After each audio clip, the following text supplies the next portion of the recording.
Okay, everyone's in Foundry. That's good. Everyone's got the character sheets open. Yeah, everyone's all good. Yeah. Very good, very good. Apologies for being Overloaded late. up, is that true? Someone Yeah. decided to sleep in a little bit. That fucking guy. I'd like to have a word with I him. want to have a word with that guy. Ooh. So, where we left off at the end of last session was everyone returned to Green Nest after the successful defeating and conquering of one Fel'Drunaxx. Yeah. Burials were had, touching moments were shared. Don't celebrate that. Hey! Letters were read, grandfathers were interrogated. Some other things happened. Where we pick 20 up. scalekeepers are put in their place. Oh yeah, a Scalekeeper has very much agreed with the general statement that Green Nest is a backwater town with no one of value in it. Yep. That's why you're here. So, we will pick up right where we left off with the three of you, minus Gemina, have awoken in the tavern, I imagine, in your rooms, ready for the next day ahead. Gemina has had a very eventful morning, though no one is any the wiser of that yet. So, while Miss Gemina is little Ember. While Miss Gemina is figuring out what to do with her newfound lizard pet, what are the rest of you doing? Waking up the day after the burial How of many Rascal. days did he say for us to wait? He 2, said 3? he said 4 or 5. Yeah. If Quincy, you know that, like, I mean, again, if you leave in the morning, you'll show up in the afternoon at your cave, and then you could spend a day or two there if you want, and then come back. I think Quincy's gonna find Charles in the morning, but that's just what I start doing. Of course. Kelyrr, Sylas, anything you guys want me to do, or? I believe I have a sword to pick up. You do have a sword to pick up. Okay. Sword. A sword. Sword. Kelyrr? Just my just like morning routine of reviewing the spells for the day and then going down to see what Charles and Quincy have on for breakfast. Yeah, fair enough. Charles, hard at work, as usual in the mornings. Quincy right there next to him. If you ask him to pull him aside, he kind of like, sure, Quincy, 1 sec. And then pulls out of the kitchen, cleaning his hands, finding you. What's up, man? You good? My voice still waking up. I'm fine, but I feel like my time here may be running its course. Oh, that's ominous. Are you okay? You feel, and you can see like he like reaches forward and puts like a palm on the back of your head to see if you have like a fever. Like, are you okay? No, I'm healthy. It's just Right. after what we went through back there, gesturing to Yeah, it did. I get you. There's some facts about where I've been staying that I need to figure out, and I don't know what I'm gonna find. And I don't know if what I find will make me want to stick around, or if I need to go off elsewhere to figure out what else I am. Because let's be frank, Charles. Look at me. Yeah, I mean, finding you digging through my garbage like 3 years ago, and I knew you were different, especially when you had that little Penelope. But, yep, that too. Never stopping eating. Let's not be dire about this, though. You're always welcome here. Always. I understand that. If you learn that you want to go off and explore, you're free to do so, of course, but don't start talking like it's going to be the end of the world. Well, it's not going to be the end of the world. I just wanted to let you know, just in case you needed to start hiring some other folk. Oh, shit. I'm going to have to hire someone else. That's what you meant. Yeah, that's... You should be fine. I'm glad that you are giving me a little bit of a heads up, but at the same time, it's your life. Live it. This was always just to make sure you had a foothold, and well, you just seemed too comfy to leave, and I wasn't going to stop you. Yeah, well, I'm going to probably head out to... I know I just came back again, but I need to know what's in there. Go for it. You're all good. Just maybe I mean, are you gonna go alone, or are you gonna take some of your friends with you, or?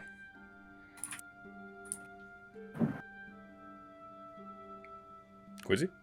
Did that camera freeze? Yeah, I think I did. I'm He's back. back. Hey, there we go. Hey. Quincy? Quincy. You gonna take some of your friends with you, or are you gonna... Those will come, but I'm just gonna show up there and figure out a way in.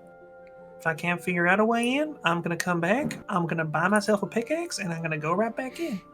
Yeah, well, if you can't find a way in, let me know, and you've done more than enough for me and for this place. It'd be the least I could do. I have some ideas.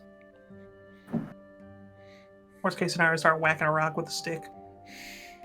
I mean, it's worked for hundreds of years, so can't see why it wouldn't work for you. I have this feeling in my brain of if I took some fire, then I threw some water on it, rocks, it would be easier to break. I don't know. It's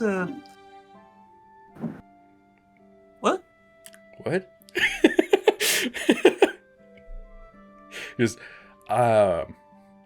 sure, I guess I'm not a mason, so... Who's Mason? Yeah, it's real busy, Quincy. You can see he kind of like starts to turn and says, "Thanks for the heads up, but you're always welcome here, man." And then turns back Thanks, around. sir. Quincy, I guess, would see Sylas on his way out. Yep. Sylas, I'm gonna be heading to my abode if you're wanting to come, but I would, but I've got things to do of my own today, Quincy. no problem. Just if it takes all day, I'll wait till tomorrow. I mean, if you're willing to wait that long, then Whatever I need to wait for. Just don't want to go alone. Aw. I see. And I feel like maybe it'll help explain what I don't know. I don't know. I am also at this point having breakfast down in the tavern. Speaking of which, Kelyrr, I was wondering if you wanted to sit down sometime and just help me wander through this labyrinth that is my brain and try to figure out what I know, why I know it, and how. And just actually explain why I'm able to do... Because you mentioned that what I do doesn't make sense. I'd like to know why it don't make sense. Yes, But not there's a few possibilities that exist for why someone would wake up one day and be able to do things that they can't explain. Some people call that Sure. a good night. I'll leave you to it.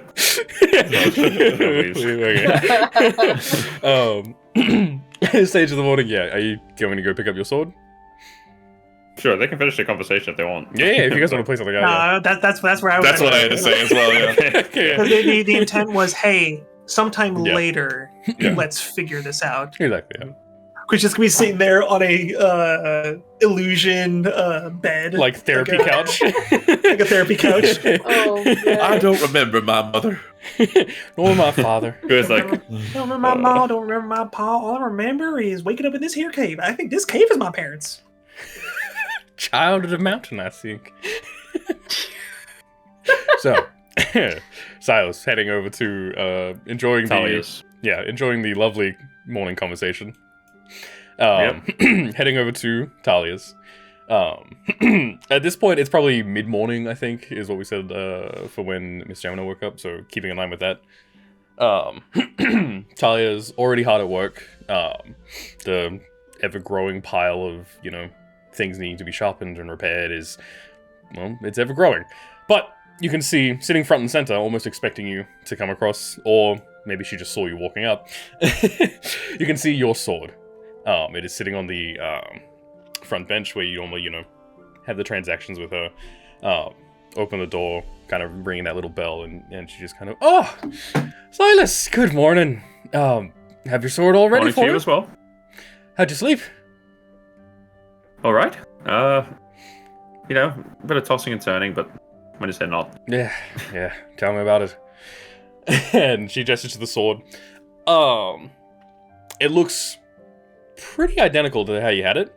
The only noticeable difference that you can tell is after picking it up. It fits in your hand almost identically to how that dagger used to fit in your hand. It's got a little bit of weight to it, more towards the front. Kind of, instead of it being a straight short sword, it's got a little bit more of like a bend and a curve at the end of it.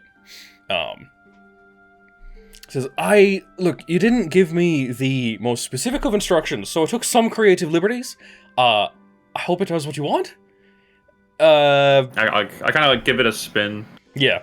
Kind of like, it has the feel of what I'm asking for. I'm just gonna, yeah. Maybe, try it out a anytime. Yeah, give it a few swings, maybe. I don't know. Find someone you hate, or someone you like.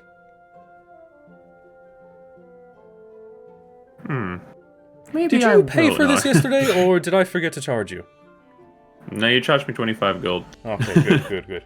Just making sure. Do you want more? No. It was easy job. Didn't take too long.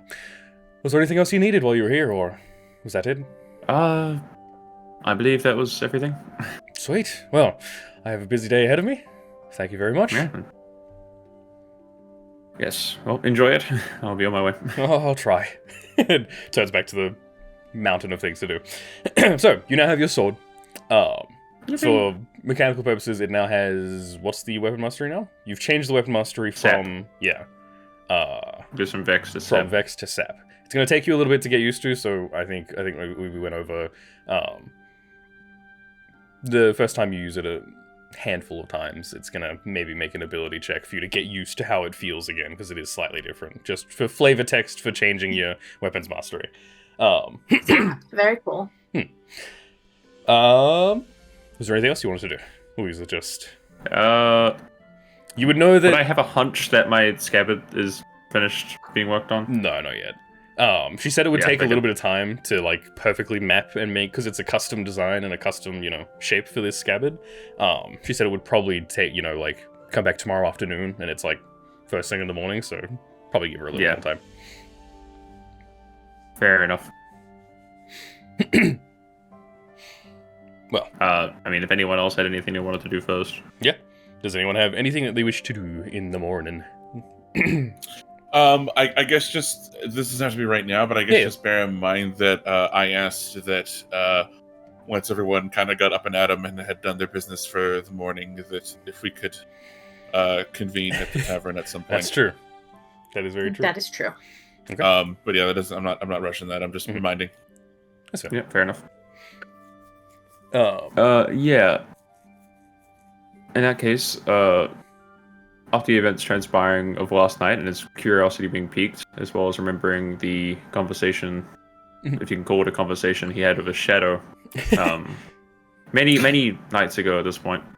Oh, right, where the shadow drew on the ground. Yeah. Sylas would have the mind to go to the church seeking answers. Okay. Fair enough. If you're not ready, I can do it later. No, I'm ready for that. I was just like looking at just like, wait a minute, what? Just pulling out my notes and just going like, okay. Silas is finally going to try religion. He is. He's been visited by he's God. converting. He's converting. He's gonna he's hosting a What a Buddhist line to sermon. add to my notes. Silas goes to church. Let me do this here. Okay. And you, I imagine you wanted to go by yourself, like you didn't want to, like, bring anyone with you or anything? Yeah, just by myself. Okay, sweet. This time of day, you can see, Zhon, the priest that, well, I think this is the first time you've interacted with him? Who interacted with? Yeah, it was just, I'm pretty sure it was just Gemina and Kelyrr last time, and that lovely display of Kelyr's charisma.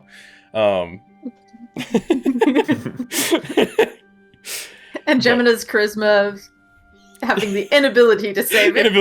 Yeah. The lack thereof. Kelyrr started the nosedive, Gemina couldn't pull up. I think the direct quote was, Kelyrr, if you try to help on this, it would be disadvantaged. Yes! Because of how badly it went. Yeah, that's fair.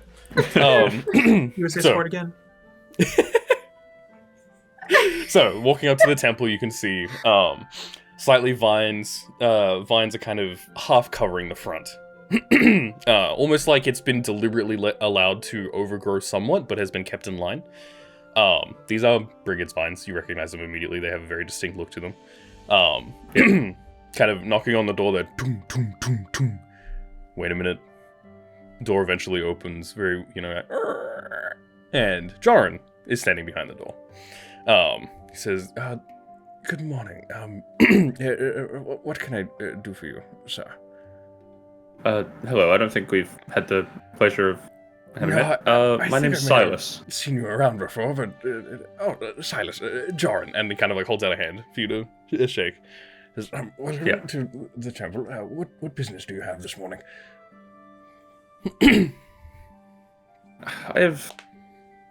Forgive me, I know that I don't know how much of a religious temple this is, but, rather than that, I come any other temple, I suppose. I truly just don't know the fucking religion of the thing, but, okay, I can... Oh, yeah. You're good. Yeah.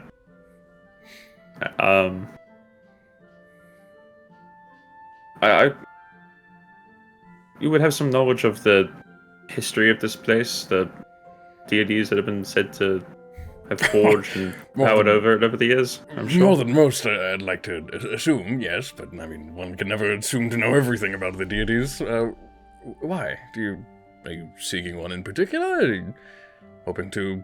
I have some questions of the primordials. Oh, okay. Come in, and you can see, like, opens the door now, and you can see he was kind of like in the middle of breakfast. Just a very simple, like made it himself. Finishes like his juice for the morning, basically puts it down, takes his plate and starts like walking up. You can see this place. It is a temple. There is dozens of different religious iconography lining the walls. Every spot on the wall is a different godly symbol, a different, little shrine made to them. This is a house of faith. Not any faith in particular, just a house of faith. You can see kind of towards the end of the long sort of hallway, long rectangular room, I guess. You can see 3 stained glass portraits. These are about the same as the other windows in this place. But you can see 3 very illustrious looking figures. There is a tall, dark-skinned man with the sun beaming behind his head. Underneath in the inscription you can see Solaris. There is a gorgeous-looking, pale-skinned woman with the moon emanating behind hers, and under this you can see Kelyrr. And then on the third one, you can see a very dark void with a single pair of eyes coming out from underneath a green cloak, and it just says the void. It says, the primordials. Do you have anyone in particular? Are you trying to pray to them, or just get some more information? Not so much pray, but more just out of curiosity. Right. Well, what do you wish to know? Have they all been around the same amount as each other? I mean, I'm not... you want... Forgive me, I'm not too studied. Okay, from the beginning. All right. Well, hold on, and you can see kind of like... too much to ask. No, of course not. I love doing this. And you can see he kind of like stretches a little bit. And he says, so, in the beginning, the realm of Elloxus was little more than a raging ball of the elements, fire, earth, air, and water. Elemental titans constantly fought one another for dominance within this space. No one knows for sure how long this went on for, really, but what we do know is eventually the conflict grew so volatile that the gods of the other realms took notice and intervened. Maybe they wanted to claim this new realm for their own. Maybe they were just being just and kind, putting an end to this conflict once and for all. Many theories, no concrete answers, as most faiths go. Regardless, the gods fought the elemental titans. shaking the very barrier between the realms, and when the dust had settled, the elemental planes of existence had separated, leaving behind, well, nothing. Empty, vacuous void, and kind of gestures to the stained glass portrait of the void. Says, the void, so to speak. Supposedly, the void was strong enough to deter the gods from claiming the empty space for a time, but it needed help to do so. And so, the void created two more beings of great power, Solaris and Kelyrr, its children, the sun and the moon. These are his children, very powerful beings, many believe to be stronger than the gods, but I personally don't think it's right to compare the two. They do very different things and work in very different ways. Those of the more scientific mind refer to these three as protogenous beings, or primordials. Similar to gods in terms of power, sure, and dominion, but different. The big three, as they are more commonly referred to. Anyway, you have the sun. He was first, Solaris. Solaris looked at the empty space where the titans and gods fought and saw an empty canvas. He forged the very lands we walk, the skies we see, and the oceans we swim. Once the lands were done, well, they needed to be filled. So he created the very first humans and creatures of this realm. Fire, warmth, life, all very broad aspects that are within his domain. Solaris is a master of the arts.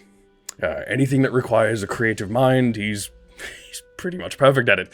Joffrey, actually, one of the Crown's Guard in town, he will stop by the temple every now and again and pray for inspiration from the Dawnbringer. Talented artist, I must say. Sorry. After Solaris came Kelyrr, the moon. She oversees change, whether it be the tides, night into day, or changing of one's fate. She's there for it all. She took the very first creations of her brother and, well, changed them. She took humans and made elves, dwarves, orcs, many other races. That's what people of her following believe. She just loves change. Again, very broad areas of life, but that is why she and her brother are considered primordials and not gods. Gods tend to have very specific things they have domain over. These seem to be much broader. But anyway, then there is the Void. Keeper of secrets, afterlife shepherd, chaos incarnate. Ugh. Such a menacing ring to that last one, eh? The Void is the parent of Solaris and Kelyrr. Many different theories and ideas of what exactly the Void has dominion over have come and gone. Some have said that the Void is keenly aware of every secret ever told. The one constant thing across history regarding the Void is simple. They are not malicious, simply chaotic. They enjoy free will, whether that is the free will to help someone in need or push them down in the mud. They take the good and the bad. Many people will say that after experiencing a near-death scenario, they will see something resembling the Void. Most say it was frightening, like, the Void was there to take their souls, while some others have said it was oddly comforting, like coming home from a long day and seeing a friend standing by your door waiting for you. Of the big three, Solaris is worshipped the most, followed by Kelyrr. There aren't very many that worship the Void, so to speak. People seem frightened of him. Death. Though the other numerous gods do exist and have their own burial rites for the dead, of course, the big three have very loose rites. If you wish to join Solaris after death, you should be cremated. Kelyrr, buried at sea or in a body of water. Regardless of how you die, the intent of your loved ones, or someone in my profession who sees to the dead, that's what matters most. Some people simply wish to return to the earth, become worm food. That's perfectly alright, for the Void takes in all those who don't have any particular faith. For all that ever was, has come from, and eventually will return to, the Void. But, like many other religious beliefs, there are many, many different takes on what the big three represent and how they work. Some of it has been proven, most of it will unfortunately remain theories. like to keep to themselves, you see. While the gods, will often present themselves to people with visions, dire omens, that sort of thing. Less so with the big three. I mean, the last time anyone had an actual interaction with one of these big three was around 300 years ago, give or take, when the Moon Mother herself blessed a large portion of the land in the Kelyrr wilds with eternal darkness, helping establish a safe haven for the drow population that no longer wanted to be under the oppressive rule of Lolth, allowing them to live above ground without fear of the sun burning them. Since then, however, nothing. Nothing. Like, at all. No, Solaris, I mean, people consider the rising of the sun every morning to be Solaris, proving that he's still there, and the moon every night, Caradwin. And the void, well, I mean, when you have the sun and the moon and then something that's everything in between, it's kind of hard to just prove that. But forgive me for asking. Was it the night before, or was it a couple of nights ago when we buried Rascal? No, night before. This No, is last like night. day Night before. night before. Yeah. Last night, I don't know if you knew Rascal. Gemina's Right, Griffin. Gemina's Griffin is, I mean, I knew of him. He scared me, truth be told. Why? He's unfortunately no longer with us, but Oh, Brigid, poor thing. she mentioned Caradwin when she sent him off. Yes, that would make sense. Brigid is one of the more devout worshippers of Caradwin that I've ever met. That kind of thing isn't considered an interaction of such a primordial being. Oh, no. By interaction, I mean...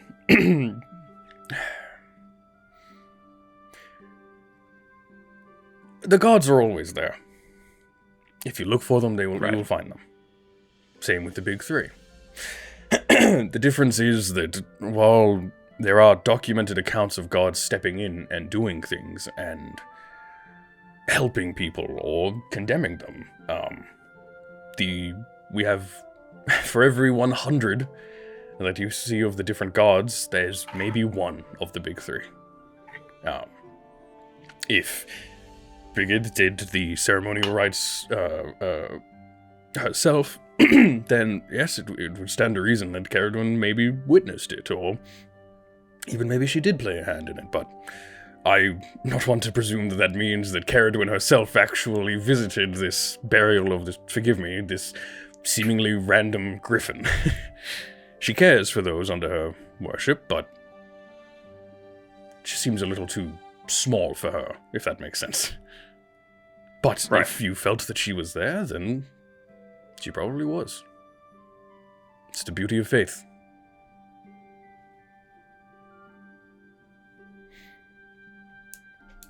But if you're talking about actual people witnessing or seeing these beings, no. Not for around 300 years, like I said. Even then, those reports are different. Right. Different in what sense? I just mean with Caradwin, I mean, people believe that is why that area of the Kelyrr wilds is blessed with eternal darkness, but no real... It's not like Caradwin has come forward to claim that was her doing, you know what I mean? And again, that's why we have faith. That does make sense. What are you after?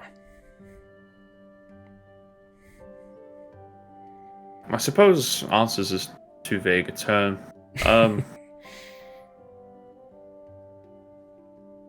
Do you have anything else on the void, or is he as purely as mysterious as you claimed? Well, sure, and he kind of leads you towards where, underneath the stained glass, where you can see there is a small book open on a pedestal. Each of these, big three have a small book open on a pedestal with some information on them. It says, well, if you're after basic information, you can just start by reading this. And you can see, bare bones information, typically represented as androgynous. Doesn't really show any emotion. People believe that the void just does its job. Keeper of secrets. Oftentimes, if anyone has ever said that, they've heard the void in visions or whatever, they've said that sounds like a multitude of voices speaking all at once, varying genders and ages. You can see these are all scribbled in, by the way. The rest, like these other books, look like they have been printed. It looks like here's the information on Kelyrr that we know for a fact. Here's the information on Sylas that we know for a fact. And in the void, it looks like handwritten notes. It looks like from maybe different people. It says, truly believes in chaos, not evil, personal choice, free will. Does not intervene in conflicts, but loves to observe. Might often appear as a familiar face, with one detail off. Ears too big, teeth the wrong color, no eyebrows, that sort of a thing. You can see there is a list of names. Keeper of Secrets, Afterlife Shepherd, Chaos Incarnate. And then there's 5 names that are just written. And it's just Agtix, Zavnir, Edis, Imagi, and Oris. And kind of like, if you like read them and kind of looking over your shoulder, Joram will kind of be like, yes, across history, we know that some people refer to the gods by different names, and primordials are no exception to that. Many of them have, languages, but these 5 names seem to come from languages that are either too old that none of us speak it anymore, or they were simply lost in translation. But I'm sorry there's not more information. Is there anything in particular that you want, or that you're after? I guess Sylas would kind of dodge the overall question. Yeah, fair. We've kind of like answer after hearing no primordials have contacted anyone for a very long time. So, I believe my grandfather was a follower of this void, but I suppose since I never really was a man of religion, I hadn't had the time to check. Well, I mean, no time like the present. I suppose not. But thank you, this has been very enlightening. I'm glad. Would you like to, I don't know, make an offering to him, maybe? In the hopes that he's listening, or fucking ever? An offering? Well, I mean, most people leave behind, personal artifacts, a coin, some of their favorite food, even. Whatever you consider to be a good offering to, well, a god, I guess. I have my own, of course. I offer often, most days, a piece of my breakfast. But that typically just gets tossed out to the goats. But, ceremonial. If not, that's perfectly fine. You don't have to offer anything, of course. No, that's fine. I'll leave behind a single gold piece. Yeah, fair. You leave behind a single gold piece. Make a perception check real quick. Sure. It's gone. There's 2 now. That's a 15. With a 15? Yeah, and you kind of put the gold piece down, like in front of the shrine. And you kind of stand back up and look at it. The gold piece has no shadow. It's just sitting there. Joran hasn't noticed it yet. But it's been poorly composited in. There's been a rendering bug and you need to restart your drivers. When we get this animated, we are saving the VFX artists so much time. Don't worry, half of Sylas' shit has no shadow. It's a PNG. It's just the PNG, this gold piece. Hyper-realistic coin put down in front. But yeah, it has no shadow. That's about it. I suppose, like, almost realizing this, I'll look up towards the actual window 2 of the void one more time, staring down at you. Exactly what I saw in. Oh yeah, it's stained glass, so it doesn't quite have the the real thing, and for for supposedly a being that no one has really interacted with for hundreds of years, the eyes are a little off, and they just seem to be shining bright white. That's about it. But there's a weird sense of, is it watching me? You get that kind of unease in your chest of just like towards the window, but nothing moves, like nothing changes. Yeah. Well, that's not unsettling at all. Yes. Well, thank you, Joran, I believe. Yes, Zhon. It was lovely to meet you, Sylas. And gives you a handshake, and then Yes. Likewise. anytime you wish to stop by, then by all means, please. I'm always welcome to visit. I might take you up on that. Have a good day, Joran. You too, sir. And kind of Yeah, hobbles and, around. Head back. Yeah. You got your own private sermon. I did. I mean, yeah, you showed up and you're just like, what do you know about these guys? I was like, okay, well, what do you know of them? Oh, that much, okay. Pretty much. Yeah. We'll say that by this time, Quincy and Kelyrr, you guys sitting in the tavern, the breakfast roster's ended. Kelyrr, you're kind of waiting for everyone to get here. We'll say, Sylas, you could make your way back over, and while Sylas is making his way back over, Gemini, you have a terrifying little There creature. icons on the tavern. Pardon? No one else is there icons on the tavern.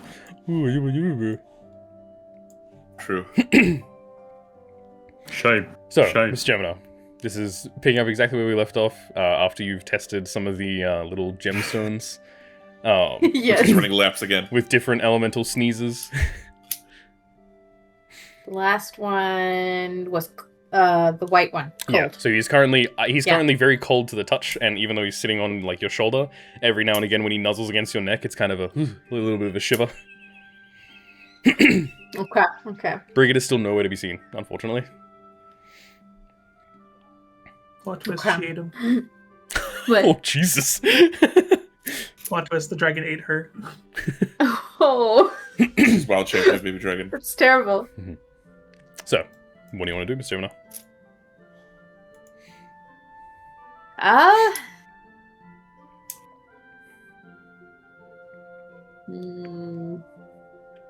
I suppose I'd walk into the front yard area.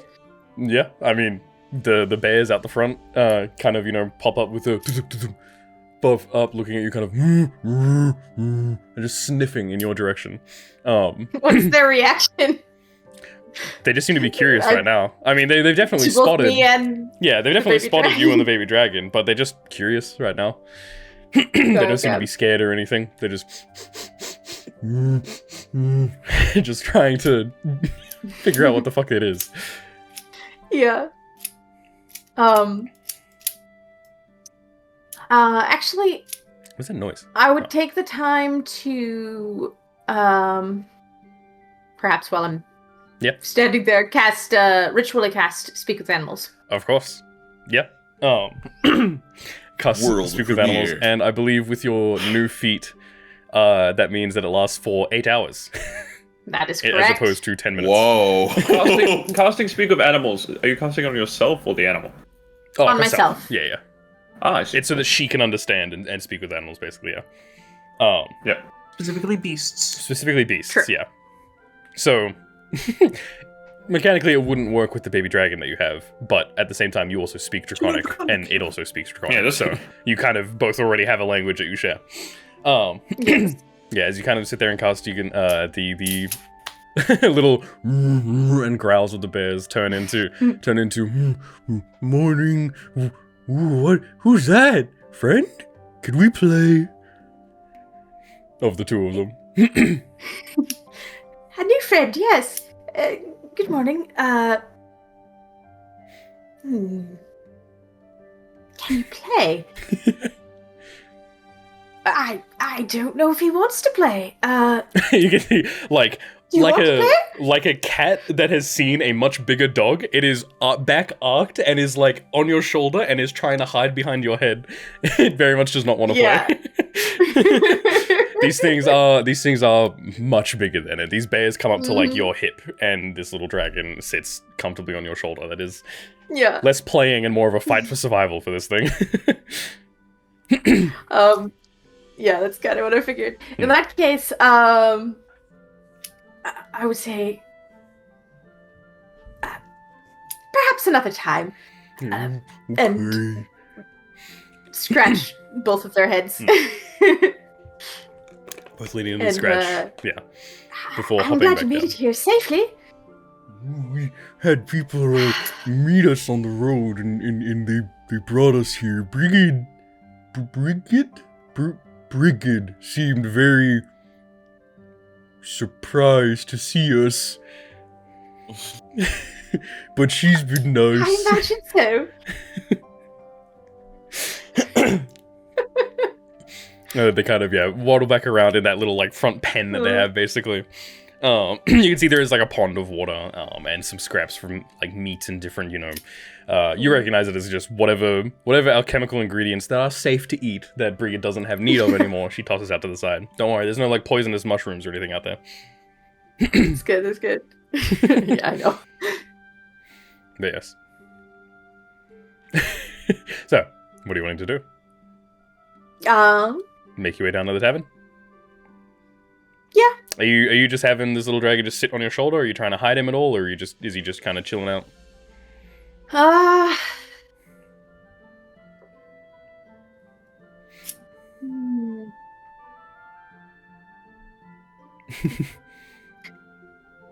Maybe try to hide him a little bit. Yeah. Just like on my clothes. Yeah, easy enough. How about roll me a stealth check real quick?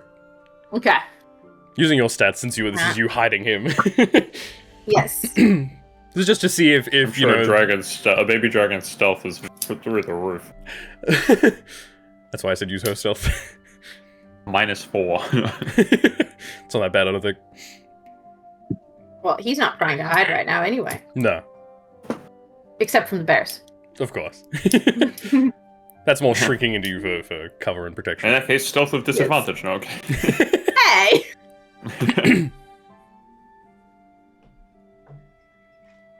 What'd you get? Stealth, you say? Mm-hmm. Very, very, very stealthy. It's a 6. With the 6, okay. It's more, you put him in, you like kind of open up your blouse, stuff him down a little bit, and then you feel him crawl around like behind your back and then out from where your blouse isn't tucked into your pants, and then he's back on your shoulder. And you kind of grab him again, stuff him in the other side, and he just back up your arm.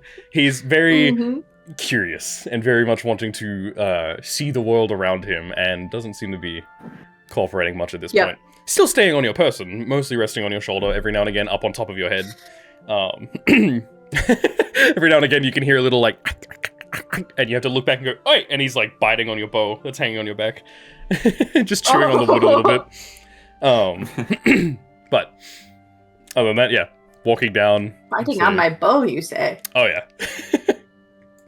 This little thing is a terror. So let me. A terrible terror. A terrible terror. God damn it. No. A copyright-free terrible terror. A terrible terror who's terrible. And terrifying. A tiny, terrible terror, yes. So we'll say, Sylas, you show up to the tavern at roughly the same time that Gemina does. Aside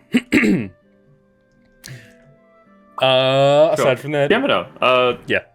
Oh yeah. So we'll say that you two meet out the front as you kind of like see each other, like, oh hey, and then Sylas, you can see plain as day, some small lizard-like creature is sitting on her shoulder, and as she waves, I'm sorry, Gemina, my passive perception is higher than 6. Yeah. As she waves back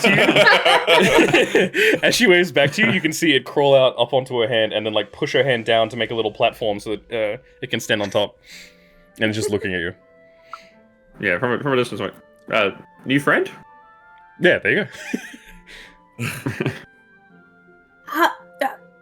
Oh, this little guy. Yeah, I found him. Are you okay? morning. You seem awfully jumpy. Bad sleep? I'm fine. Yes. Tell me about it. After the events that transpired, it's been rough, but Yeah. Where did you pick up that guy? I found him in my room, actually. The room? Like it's a common occurrence. Hey, I just found a dragon under the bed. Yeah. As you do. I don't think Sylas' clock is a dragon yet, because he wouldn't have thought. No, I don't I'm think not so just calling yet. it a No, dragon. not yet. Yeah. I understand that, yeah. Were you asking me if it was a common occurrence in character? I just said, in your can't room, remember. and then you Oh, didn't yeah, say yeah. anything. Yeah. Yeah. Yes. Okay. Okay. Must have, I don't know.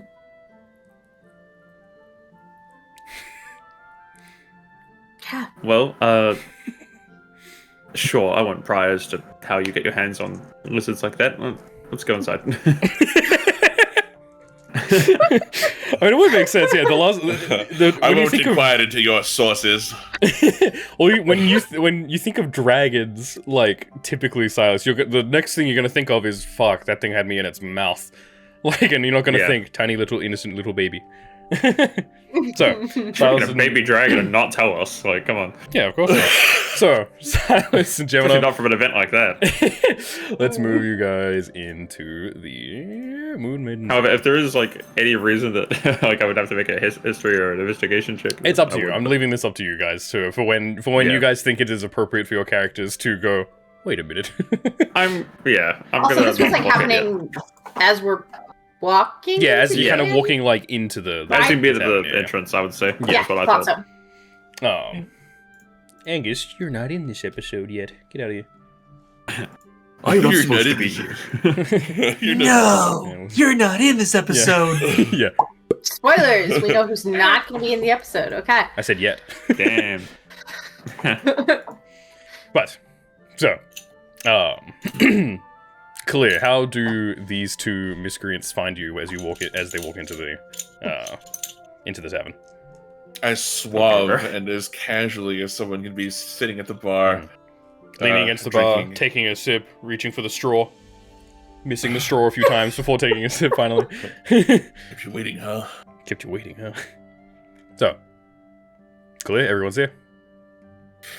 I sort of look about the tavern, and even if there aren't necessarily a lot of people here early in the day, I still kind of seek out Charles, and I say, Charles, I hate to ask this of you, but no, you don't. What's up? Fair. Would you mind if me and the others use your room for a short bit? Sure. What for? I simply wish to speak to them in private. Oh, yeah, go ahead. You have your own room, too, you could just use that, but sure, fuck it. You want the theatrics? Go ahead. There's a big desk. You've seen it up front. There's a big desk and a chair on the back. If you sit on that and you time it so that you can, like, spin around as they enter the room, that shit looks real dramatic. It's not about theatrics. It's simply... Sure. Okay. Do what you want. I have nothing against you and your hospitality, but the rooms are on the small side. Well, fuck me. It's a lot of fucking critiques coming from a man who ain't paying. It's not a critique. In fact, I just think you have a nice room. Take my fucking room. You can see he's kind of like, moves back, goes about his work, just kind of like fucking mumbling under his breath. You would think you rolled a natural 1, but you didn't roll anything. Amazing! You didn't even roll that time. But yes. So, yeah, you can use his room if you want. So I will approach each of you and it's like individually. I don't. I mean, is everyone kind of gravitating around the same area, or are you individually kind of strewn about? I mean, you did ask to meet, so yeah, I guess they're kind of looking for you. Yeah, we'd be headed towards you. Yeah. Then yeah, Quincy's doing it. Quincy's doing his work. He's a good lad. That one. Quincy, I know you're busy, but do you mind just a moment? Hold on one second. Got a rant here for Billy Bob, Billy Jim, Billy Bob, Billy, Bobo, Philly, and Babe. He said that the table that he's standing at has only 2 people at it, but they look at him and like, yes, Quincy, thank you, Quincy. Alright. That should be it. Alright, are we talking? What's going on? I would you mind coming with me to Charles' room for a bit, all of you? Oh, sure. Mm-hmm. Sure. Turns off Tesla's floating disk so it doesn't just barge into stuff. Yeah. So he's like upstairs and it's just like downstairs, just like crashing into different walls. It's tall enough that like where he is upstairs is where it is downstairs, following him underneath. Exactly. If he's not careful, it'll knock everything off the shelf. Really? But, yep. So, all of you, I mean, I imagine, make your way up to Charles's room where Kelyrr has something very important to show you or say or something. No, it's not. He's gonna turn into a woman again. Defenestrate. Defenestrate. Love that word. So yeah, so once we get in there, I close the room, close the door, and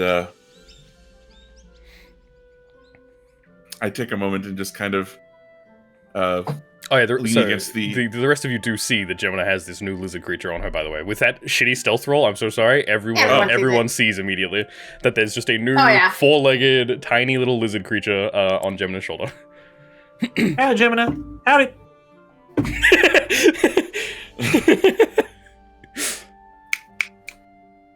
Gemina, is that Everyone else can see that, right? an iguana?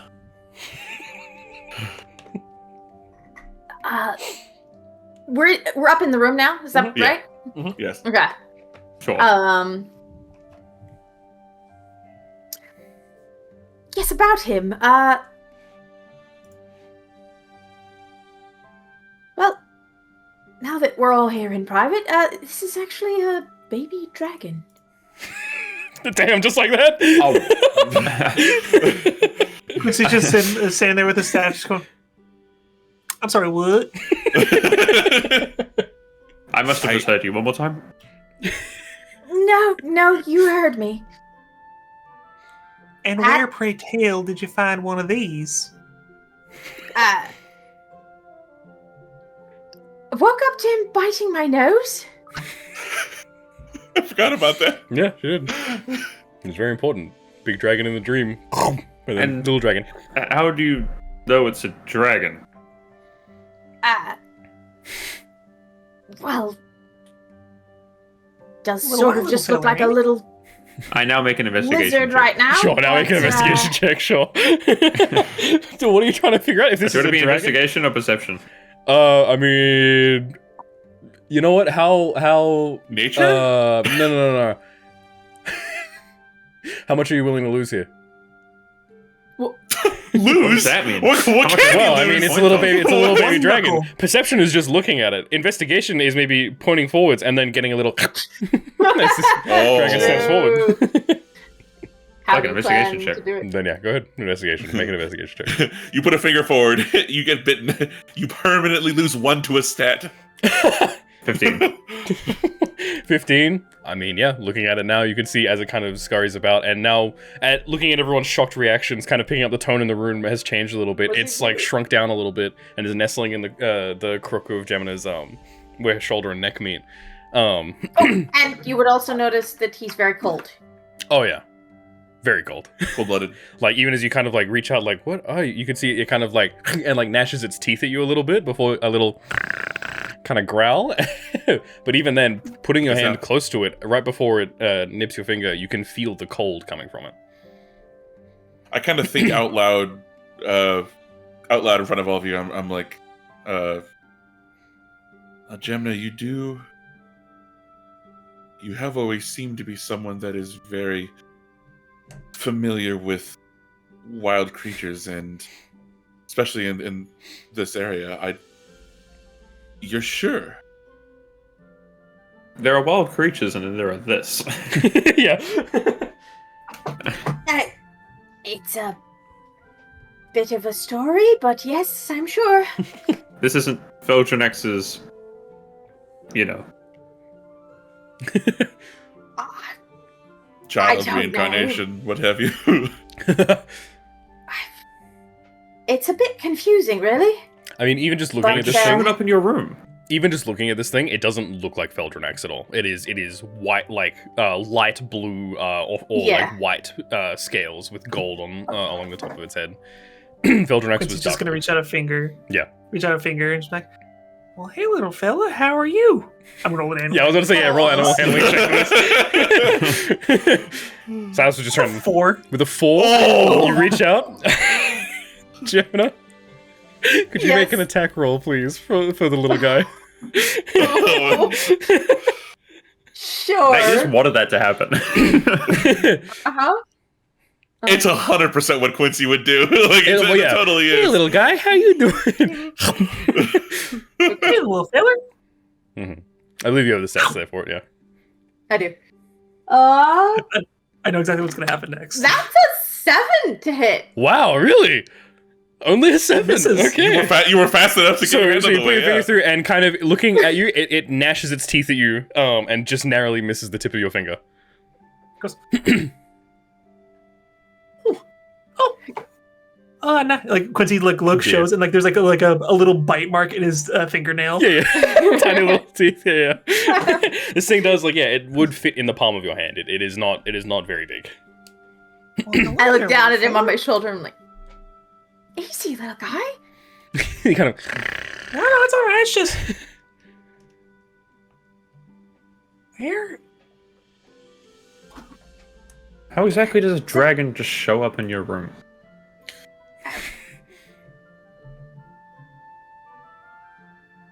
Well, I had some very strange dreams last night. Very terrifying dreams. And remember that odd pile of gems as the you all thought it giant was dirty rock pile that you of guys are rocks. seeing. Yeah. Gems. Yeah, the thing I thought that was cursed. Didn't say it Right. outright because I didn't want to insult you, but I thought it was absolutely cursed. You thought it was cursed? Well, you were saying it looked all nice and pretty, and I saw a nice hunk of rock, so I was concerned it was influencing you in some way. Right. Well, That was be the player. No, I know. I was gonna say. this baby dragon broke out of that cluster of gemstones like an egg. The gemstones you got from Fel'Drunaxx's lair? Yes. I mean, he doesn't look like Fel'Drunaxx, but Well, that's true as enough. far as I can tell, they're just two different dragons, but I don't think know. I think about how best to ask this, and I start to speak, and you can tell that even though like I am not necessarily the most conversationally adept person, That's a. even wow. what I'm about to say, Mhm. I am aware of the awkwardness of what I'm about to ask. Yeah. Quincy, in your interactions with Fel'Drunaxx, how much did that they seem to be a mother? How motherly did the murderous rage-filled dragon seem? I could have asked if it seemed like it was protecting anything or something like that. Is that a smooth mind roll, or is this just Quincy can say whatever the This heck is he Quincy wants? can say whatever the heck he wants. You know what That happened. thing called you out and went, "I am going to rend your flesh from your bones." I'm gonna In the name of just my daughter. roll. Yeah. Sure, yeah. Quincy, Kelyrr basically just very awkwardly was like, Was "Did it this dragon give off the vibe of a mom?" that dragon that So- tried to kill us the other day? Was it I expecting? rolled. Both my persuasion and my deception is a 19. Oh, So Quincy's just gonna think about it. And goes, no, I really thought about it that way, but could have, considering the fact I don't remember anything other than it tried to kill me. So maybe it was a very protective mother, or it was just flipping pissed. well, I simply am asking because you were able to understand it and speak with it. Did to say I it understood and seem like a spoke with mother? it seemed like an angry caged animal. Didn't seem like much else. Right. And to be fair, it wasn't That's acting just like true. it was protecting. Let's also not beat around the bush. It wasn't acting like it was trying to protect something, and it was acting like it wanted to kill something because it wanted to. Right. If Fel'Drunaxx wanted to be a mother and protected, she would have just I don't know. Fel'Drunaxx would have just stayed quiet, stayed out of our way, waited for us to wander into an empty cave, wander back out. Gemini, I understand that there's a lot of question marks here and much that we do not understand, but I suppose all that I will ask for now is there anything we should know?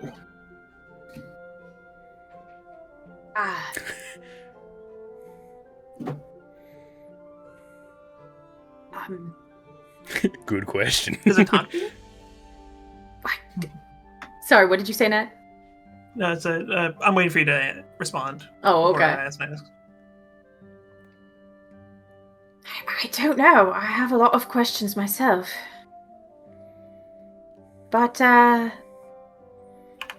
he certainly likes to eat these gemstones. Are you pulling one out? Broke off. Yeah, I'm Give you a dexterity saving throw again as he lunges for one of them. Nice. Do they look like gemstones to us as well? Or are they also They look like gemstones. Okay. These times they Gemstones. actually Sure. look like little nuggets of gemstones. I have not rolled above a 5 on the die so Wow. far today. Okay. I mean, as you're kind of like But, thinking, You said Dex, it's... Yeah, it's a 6. Yeah. You see Jonah kind of like, oh, these gemstones, and hold them out, and then as she holds them out, the dragon that was cowering in fear, it, like, races across her neck, down her arm, and up, and is immediately, pick one of them. And he's aiming, he's lunging for one of them, and is immediately, like, trying to swallow it whole. Which ones hadn't you done? Green and Green. black? Green and black, yeah. Green, Green? yeah. There. He kind of... And you can just see, like, from his mouth comes a little bit of drool that once it hits your palm, Gemini, it starts to tingle. And the rest of you all see it, the, like, kind of bright, whitish blue color of its scales change to a much darker green. Like as in, like a tint almost, or is it actually outright completely Changed color? If you pulled up a color my wheel, God. it went from one side to the other. Yeah, okay. Yeah, it is a Damn. complete Brittany. change. From white to green, right? Yeah, white to green, yeah. That's very that's very chromatic. That's very neat. Well, aren't you the last little failure with a bunch of Yeah. things? I wish I could change color by eating something neat. Otherwise, I would be so pale. I will say, actually, Quincy, the little, like, things that you can hear, the rest of you hear growls, Kelyrr and Sylas, you guys hear growls and little chirps and stuff like that. Quincy, you speak Draconic, don't you? Yeah, so you can understand Correct. and hear little bits of dialogue from this little baby dragon. Not much and not anything sensical, more just little noises in the same sense of, like, a kid, you know, just making sounds. But Wait, is Draconic the kind of thing that like is it is the way that works is that like it's not like differentiated between a dragon just making roars versus a dragon actually speaking? it definitely is. I'm just saying that this little baby right now, like, you can still hear the growls and stuff that it makes, and whenever it like lunges at you, you can hear that. But every now and again, you can also hear like it actually saying words. It does differentiate between roaring and growling like a dragon to speaking Draconic. Yeah. Having 5 nieces and nephews, I know exactly what you're saying. Yeah. I was gonna say, you know what I mean. And upon like hearing that, Quincy goes, Yeah. Yeah. As soon as you start speaking to it in Draconic, it kind of like and like this big toothy grin. And it just seems to be listening and nodding to whatever you're saying. You could be saying anything right now and it's just nodding to it. Happy that someone else seems to speak its language. Quincy's gonna turn to him and goes, well, he have a nice little sharp smile. Quincy, are you okay? Yes. Well, yeah, it's just little fellas just happy to have someone else understand him. It's not an understatement that I know Draconic. I used it to intimidate and impersonate the Crimson Talon filler. Not to mention Fel'Drunaxx rocks in the cave. Not to mention these little Pokeballs that I say when I say, right, just put those away.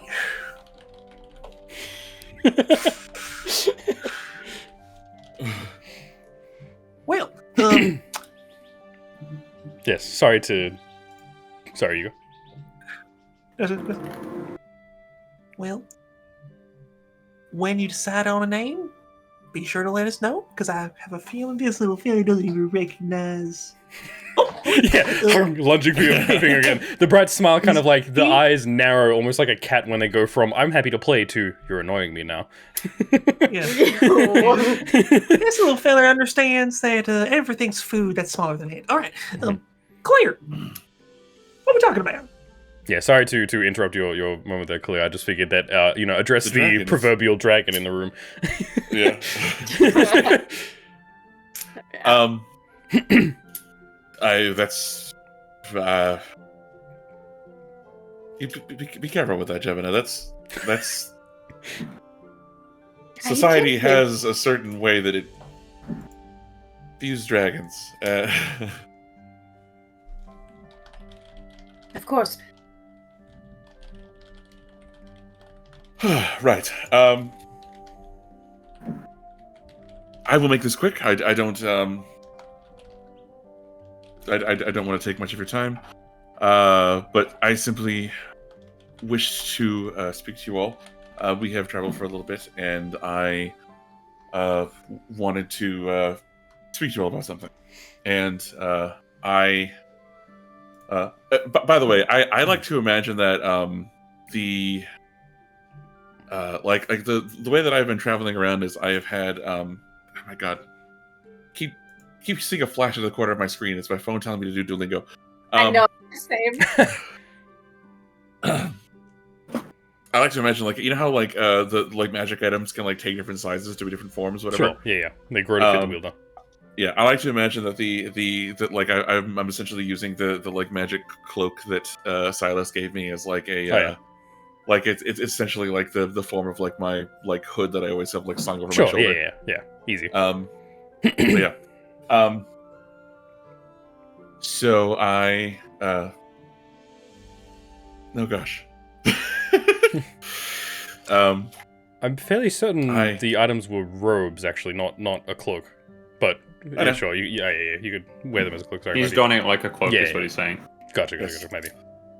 It's like when you have like a hoodie, but you don't actually put your arms in the sleeves, you know? Well, like the one-piece jacket. Sorry, go ahead. And so I kind of let out a sigh, and I reach up and I touch the necklace at my neck. And are you okay, Alex? Yeah. I'll just. And in doing so, it drops a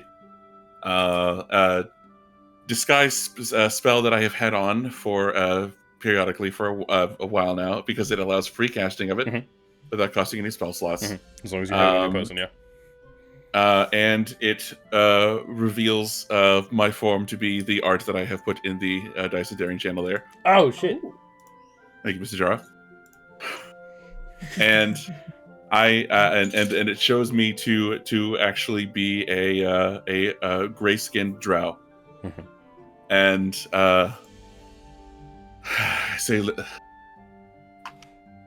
listen, I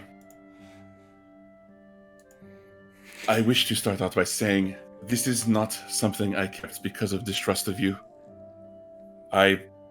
Or at least not primarily. I had experience with Iron Shepherds around the area, and they have been trying to find those like me specifically. Anyone that they consider to be exotic. The fact of the matter is, I have been trying to keep a low profile because of the reason that I am here. I do have a place that I consider home. It is a small village that is far to the east of here, and it is where me and my companions have considered home for many years. And the one that you know as the Crimson Talon, him and his band of raiders, they took everything from me. And I'm letting you know this now because I intend to approach the Scalekeeper and to request that in exchange for this honor that they are wanting to put on us for the whole dragon business, that I am able to pass freely without concern about the Crown's Guard.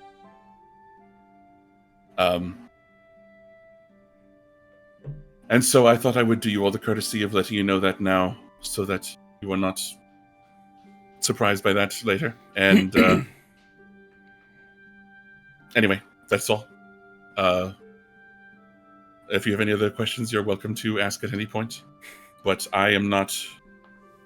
First one. What'd you have to eat to change your skin like that? It's... Quincy wouldn't know what a drow is. Oh, no. Why are you that color? Why are you gray? It's like a toddler being like, why did you paint yourself like that? Oh, No, Quincy sees the dragon eating the gems and just goes, No. what? this ain't even the weirdest thing today. I would like to now drop an animation in the art channel. An animation? Yes. No. What? Oh, wait. That one I need to put up on screen. The others I don't. This one I need to. That was entirely. I did not ask for that. That was just Jara being funny. Jara being Jara. Like genuinely. So funny. That was the same thing with me. This is it's not drow, dark elf, whatever you want to call it. It's not. I am simply this way because this is how the Moon Mother deemed me to be. It is. I hope this does not change the way that any of you see me. I am not the enemy of any of you or of the place that you call home. I simply wish to resolve my unfinished business. Sylas, if you could give me a history check real quick. And just you.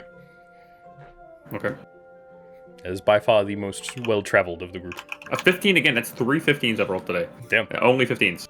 What's the total? Can I have some of that? I rolled 5 14, and 4. 14 plus 1, 15. Oh, every 15 result total. is but a 15, should I say? Yeah. You being the most traveled in both all parts of Elloxus, the Kelyrr Wilds and the Gilded Lands.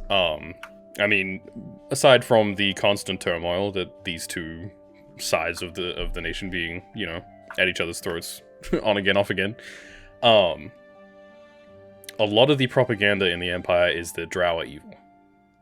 A lot of it is very, they are trying to kill us in our sleep, they are trying to take the things that we love, arm yourselves, defend yourselves, join the Crown's Guard today. You can draw whatever conclusions you want from that, but it is just worth noting that a drow being anywhere in the Gilded Lands that's big. That's scary. That's what the fuck are you doing here, you suicidal maniac? Levels of out of the ordinary. Especially too, walking in the sun. Most drows are very sensitive to sunlight. But Kelyrr has been perfectly fine in the sun the entire time that you've seen him. Doesn't seem to have any real, negative affinity to it or anything like that.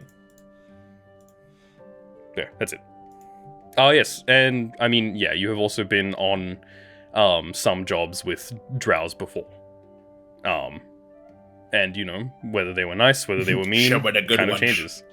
Oh, Jesus. I like to think that alone would enlighten him enough to know that the propaganda is what it is, propaganda. Propaganda, yeah. But beyond, the fact that, being here in the Gilded Lands is a bit of a... Huh? Yeah, a bit of a risk. Bit of a risk. Most of the Crown's Guard would probably arrest him on sight if he was to reveal himself in front of them. Yeah. Yeah, sorry. Continue, I mean, Mr. Kelyrr. yeah, fair enough. Yeah. That is all for now. I do not need to take any more of your time. I simply wanted to give you the courtesy of telling all of you that, because you have had my back at the time we've traveled together. And when I leave here, I am going to do what I said I would do, and I will seek out the Scale Keeper. Question about that. How certain are you this Scale Keeper will even help you? I mean, you know how the It Golden is- Order are, Kelyrr. Is it not a risk to even talk to him? And It is Without- a calculated risk. They are making a big deal out of wanting to hail us as hero. And I...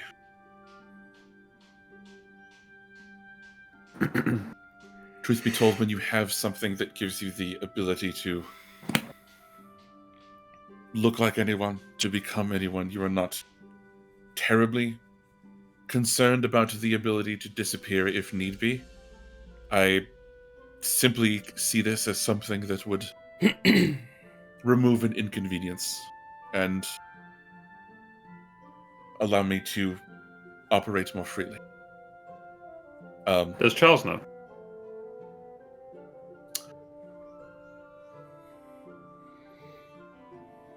Yes, actually. He does. I wasn't sure if you were trying to like keep it a secret that he knows, or if you were like misremembering. But yes, Charles knows. No. Okay. Charles does know.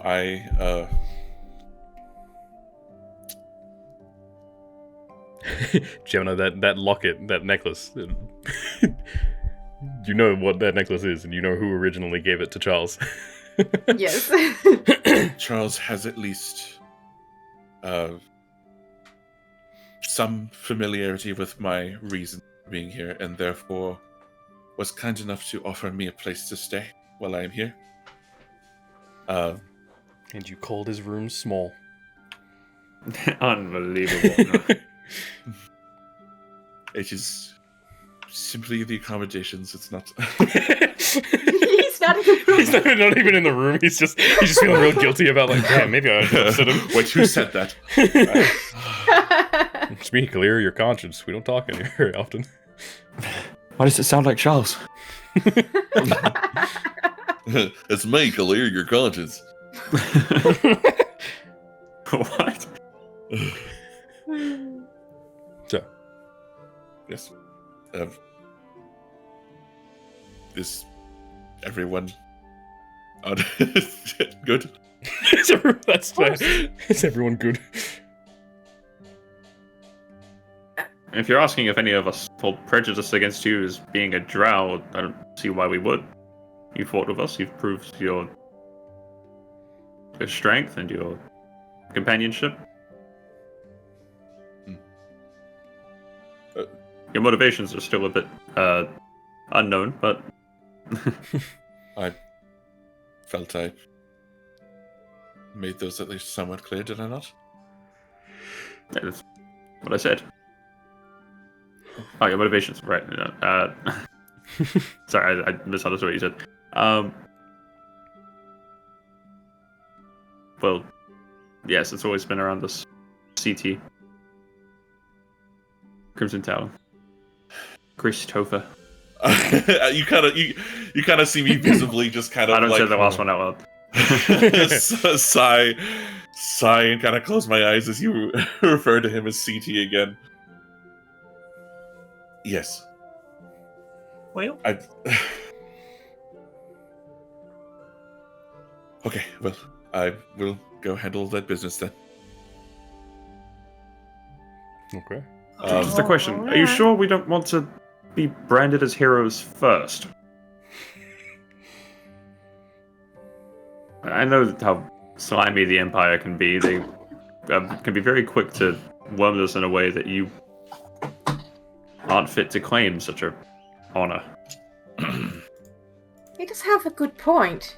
It The might way be more tricky to Yeah, reveal it after the fact. lash out against you if you've already been deemed a hero. The way that they're intending to honor us is as a group. All of you are witnesses to what it is, who was present, and who contributed what when the encounter took place. It's not as though I can simply disappear at this point, at least not without any of you noticing. In all honesty, I think the fact that I've been rustling his jammies a little bit might help the matter. He hates me. You might be a saint in comparison. He's not wrong. You're a drow? And what's this What? problem? Oh, but it's just a I hate drow, Quincy. okay. Oh, okay. That's fine. You're cool. An enemy of my enemy is a friend. Quincy's made an enemy for life. Are you hating me?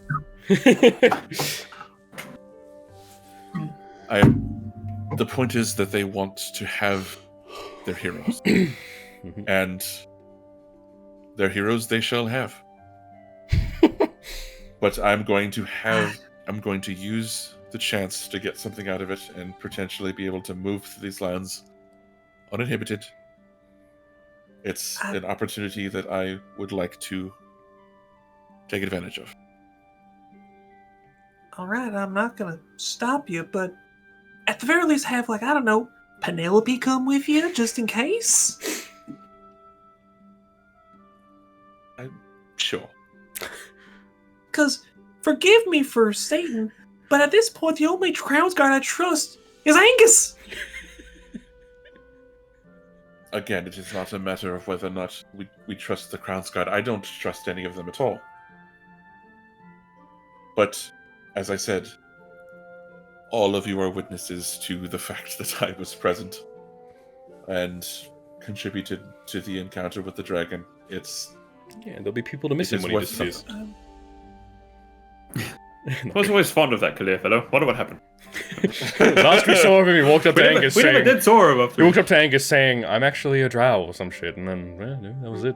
I haven't thought about him in years. Let's see, Sylas. He said, I'm a drow, and they went, ah!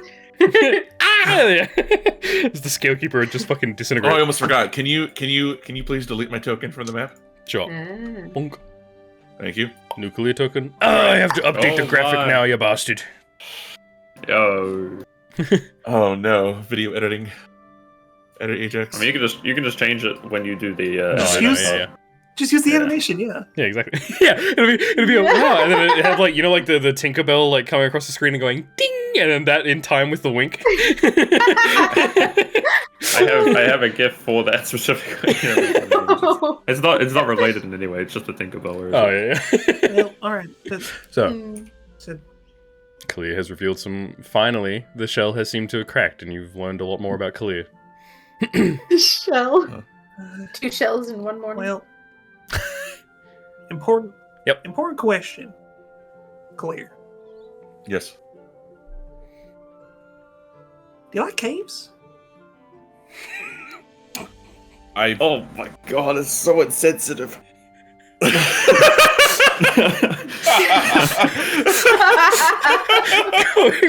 Oh, you're a drow. You must like caves. Quincy, there are a lot better ways to word this. I do not mind them. All right. Is that where you're gonna leave it? Was there a follow-up? Yeah, is that where you're gonna leave it? Do you like caves? That's it? Yeah. Not even hey man, I got a cave that I'm trying to investigate. Come with me. Just do you like caves, Kelyrr? Mr. Drow? In what universe did my tone imply No, I know. hate? There was No, no it didn't. hate at all. There was no hate at all. It's just really funny. It didn't. Jesus. Hey, Kelyrr, you like caves? No reason. Menacing as fuck. In the classic Quincy way. So, is there anything else you guys... Dan, anything else that you wish to do in this room with your new companions? No, I will... Okay. I guess sort of give the baby dragon another Look over. contemplative look. This is a really awkward time. And then What? No, What? You go. No, this is unrelated. I was just thinking to myself. Okay. What? That was random. Okay. No, I mean it's a little. It's fine. You'll find out.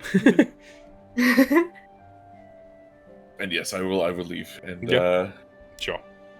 I suppose I would re-up the disguise as I am going to. I was just trying to ask that. Yeah, are you downstairs leaving there. as just a drow, or are you walking around as Kelyrr again? Okay. Yeah. Sorry, John Elfman. Quincy is going to mentally tell Penelope, who has been invisible on his shoulder the entire time, going, for his own safety, follow him, please. Yeah, I figured. Don't worry. That's a 21 for stealth. Oh wow, absolutely, yeah. I She will in the follow. doorway I say, any of you are welcome to come with me if you'd like. Sure. But you do I not feel need like me being there may not be a good idea, though. I'll be off to the side. Maybe. I feel so bad because every time, like, Quincy, you always like write yourself out of these these scenes and stuff. to. Social interactions, yeah. Yeah, these social interactions. But it kind of makes sense. It's because he goes, I mean, I could show up. Maybe if things go wrong, I can just piss him off even more and he hates me more, you know? What's he gonna do? You can intimidate him some more. I Oh, I don't can think go absolutely with do you, that. but I think since everybody seems to be noticing my new friend, might be a bit distracting. Especially for the scale keeper. He seems Oh, oddly... my friends, welcome. Yeah, sure. What can I do for you? Is that a fucking dragon? Are you a drow? What the fuck? It's Quincy. We're taking over Green Nest.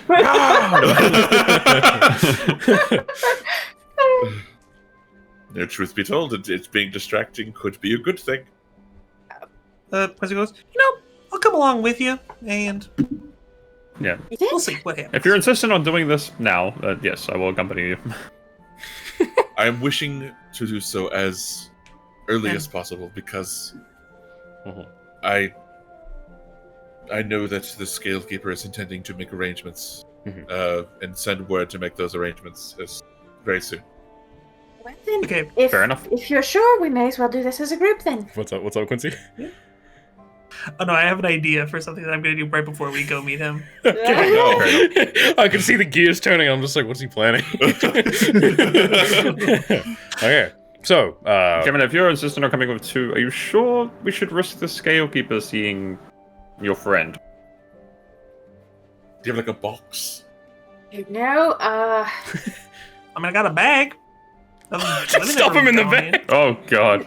no, thank you. Alright, I pull out, I got pull this a pick bag and of pocket. I'm cornbread. like, could use this. I didn't even think about Fits in the that. hand. Oh my I'm God. pretty sure it can't be a creature though. Unfortunately, No, I can't be a creature. I'm kidding. No.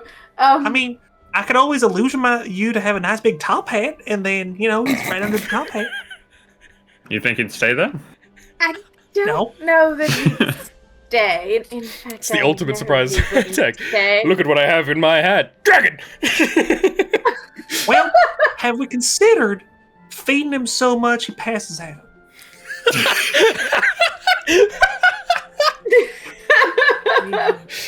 Yeah, one more gem. Let's see if it would. Oh my god. Can I attempt to help Gemina hide it? If you want to make Ooh. Gemina, are you wanting to try and hide this little dragon again, or are you just accept like what do you want to do? Just to see how If you well wanna hidden try it to- is. yeah, Like, yeah. We can Sylas- all do a check to see Sylas can we give you. we This can will see just be it, one. We could- It would be Yeah, Sylas we giving try you one more time. advantage on stealth, trying to help with I like. give her the talisman. Sure. I roll 1d20, is that what you said? What? No advantage. Oh, okay, so I'm re-rolling with advantage What? Did you already make a? What? What? What do you mean? on the way here. I Oh, thought yeah. that So roll that was is that roll's failed. passed. That's That roll over. was to see if the party would notice it or not, and it was I solo. know. So. I thought to begin with you were adding on to that roll. No, like, this I is could a roll new with stealth Oh roll. no. advantage. So a Yeah, new yeah. roll with advantage for Sylas helping him. Okay. It's more like Sylas being like, And then a D4 if it fails. yeah, Because of the D4 talisman, fails, is that because right? of the talisman. Okay. If it fails. All right. That's Well, okay, this isn't so much this. 15. There isn't so much a set DC for this. This is a regular stealth check. So you're just hoping it's True. high enough to beat everyone else's passive Actually, perception. yeah, that's true. I would want to use the D4 just in Yeah, case. of course, yeah. Sure.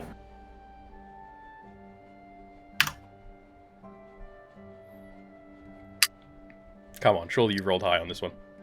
That is a total of 17.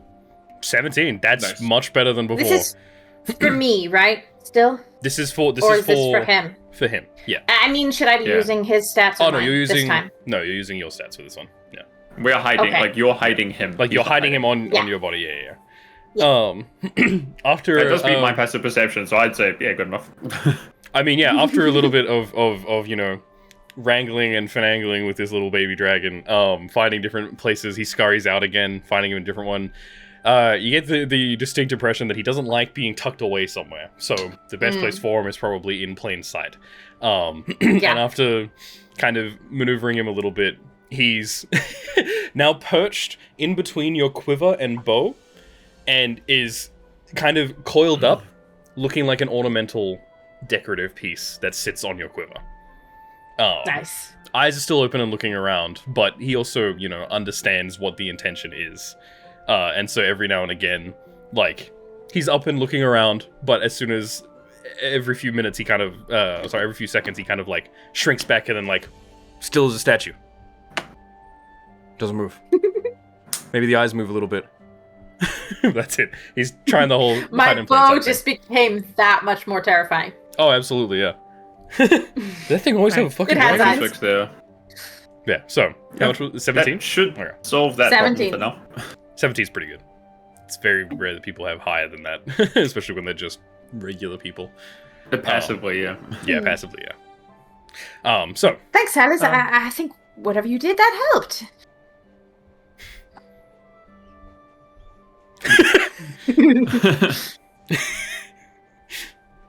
so, you guys are heading, where are you heading to now? Kelyrr, you wanting to take these, misfits? Yeah. Yes, indeed. Right before we go in there, Miscreants. Quincy's going to do the thing for silent image, so he doesn't have to cast it beforehand. Okay, yeah. And initially, he's just walking, and it's not very noticeable, but there's like a small little badge now on his little apron that he's illusioned on. Okay. And you have to look in really close, and it's just the face. It's literally just the face of the Scalekeeper with like a big nose and like fuzzy eyes. No. What the Oh, fuck? no. I love that. Okay, so you have Dude, a Quincy, badge you can't marking the come in, bro. Scalekeeper. Awesome. So, And over the course of like this discussion, I will interject like to move it. yeah, to Makes it bring look some bigger. attention to it so that he. What made so you that think he this was can you? see it, yeah. Well, look, that nose is far too short. It's like, what do you think? It's a picture of me. Changes the illusion. It's such a shit Rage story. rating I it. love it. All right, everyone moving over. I to have a question for Quincy. Yes? I guess I just have a question for Nat.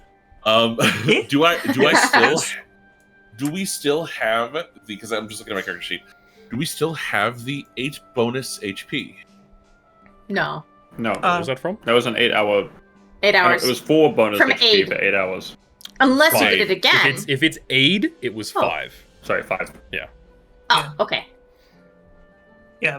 Every It was long 5 for 8 rest, hours. unless I recast that, doesn't reapply. Okay.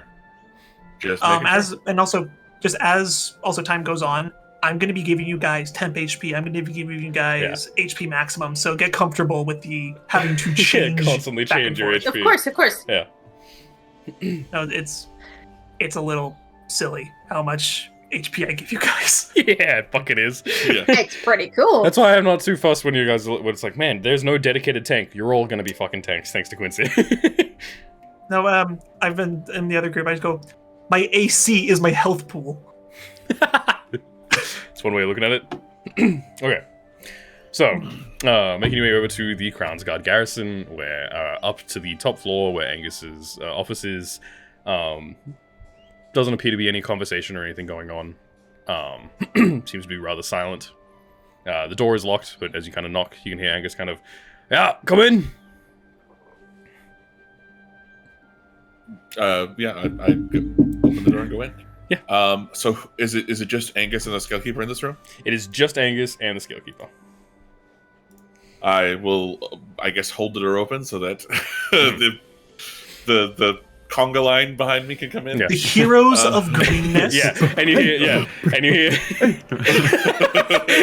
so your shadow's doing on the floor behind you. Okay. So you'll file into this I have a room. question for after session. Yeah.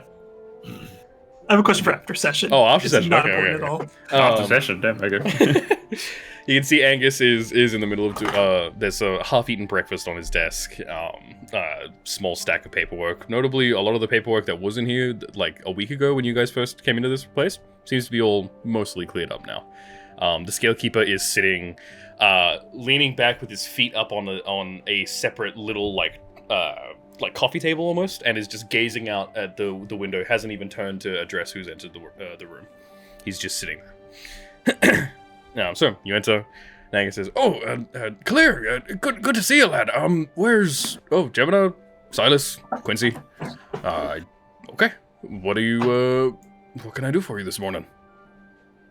Notably, once the group has entered, I shut the door behind us. Okay. I imagine that we are all kind of now shut into this. What I Yeah, assume is the a room rather has very much cramped office. has become a bit cramped now. Yeah. Yes. Hello,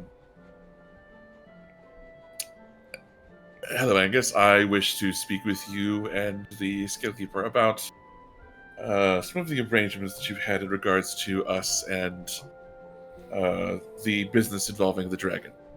Yeah. You can see Angus kind of like just looks over at where the Scalekeeper's sitting, and he's turned his head. He says, yes, the heroes of the realm and Quincy. What business? It gets bigger. It gets bigger. You see him like make eye contact with each of you. The face. The heroes of the realm and Quincy. Mm-hmm. Also the face is now from the normal exaggerated features. It's now slowly shifting into a face of pathetic crying. You see, he's looking at you in the eyes and says, the heroes of the realm, and then gets to you, Quincy, and goes, Quincy? Mister, I don't know your name, Scalekeeper. Right. What business do you have?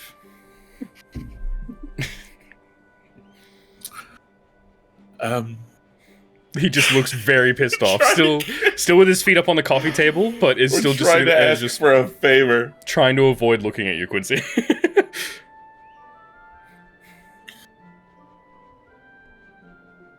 Yes, well, to business then. And I just that would be best. touch the necklace and instantly flick it off. Oh, just like that? Oh yes. Okay. Angus So- immediately reaches and puts a hand on his sword. The Scalekeeper jumps to his feet and is just pointing at you. That's it. They haven't said any words yet.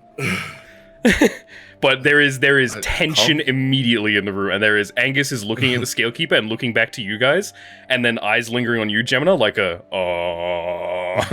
Please. Please come. I am not your enemy. I am you have seen all that I have done since I have been here to assist in whatever it is that you wished for, Angus. You have seen all of these here have seen me fight alongside them in when it came to taking down this dragon. I am not your enemy. I am here. Yeah, bullshit. Business. Anything good that you've done here must be because you're some kind of spy or so. Angus, arrest him now! And you see Angus is hesitating. He doesn't move immediately. All right, put him in irons. trying to address. He's just kind of ignoring you for now, Quincy. Very much pissed off. Arrest him. Sylas steps between Kelyrr and Angus. Yeah. Angus is looking between you all with like his hand on the hilt of his sword at his hip, and he just hasn't moved yet. And you can see the Scalekeeper is just like, "What are you doing? Arrest this spy!" Angus, you know that I have been among your people. I have been here long enough to help in whatever way I could. Mm-hmm. I do not mean you any harm. Mm-hmm. I'm here for my business and my business alone, and it is not. You want your heroes. You want to put all of us forward and to have someone that you can celebrate, that the people can celebrate as someone that slew a fearsome dragon. This is who we are. This is who I am. Mm-hmm. And you can see as you're talking, and then like in the middle of this, as you see Angus is looking genuinely like torn in half, basically. You can see the Scalekeeper. Scalekeeper says, "Fine, if you want to arrest him, then I'll kill this spy myself." And he pulls out a dagger from his belt, and he is going to try and attack you. Command drop. Absolutely, yeah. Go ahead. The save for that is Wisdom save. Does a 19 beat? Yes, it does. Okay. Do we have like any chance to? Oh, was that a reaction? So that was not so much a reaction. I'm allowing Quincy to do it because it's cool. Okay. Sorry. Before like taking you all by surprise. I have a reaction if it's going to actually hit me. Yeah, sure. Let me see. Does a 19 hit you?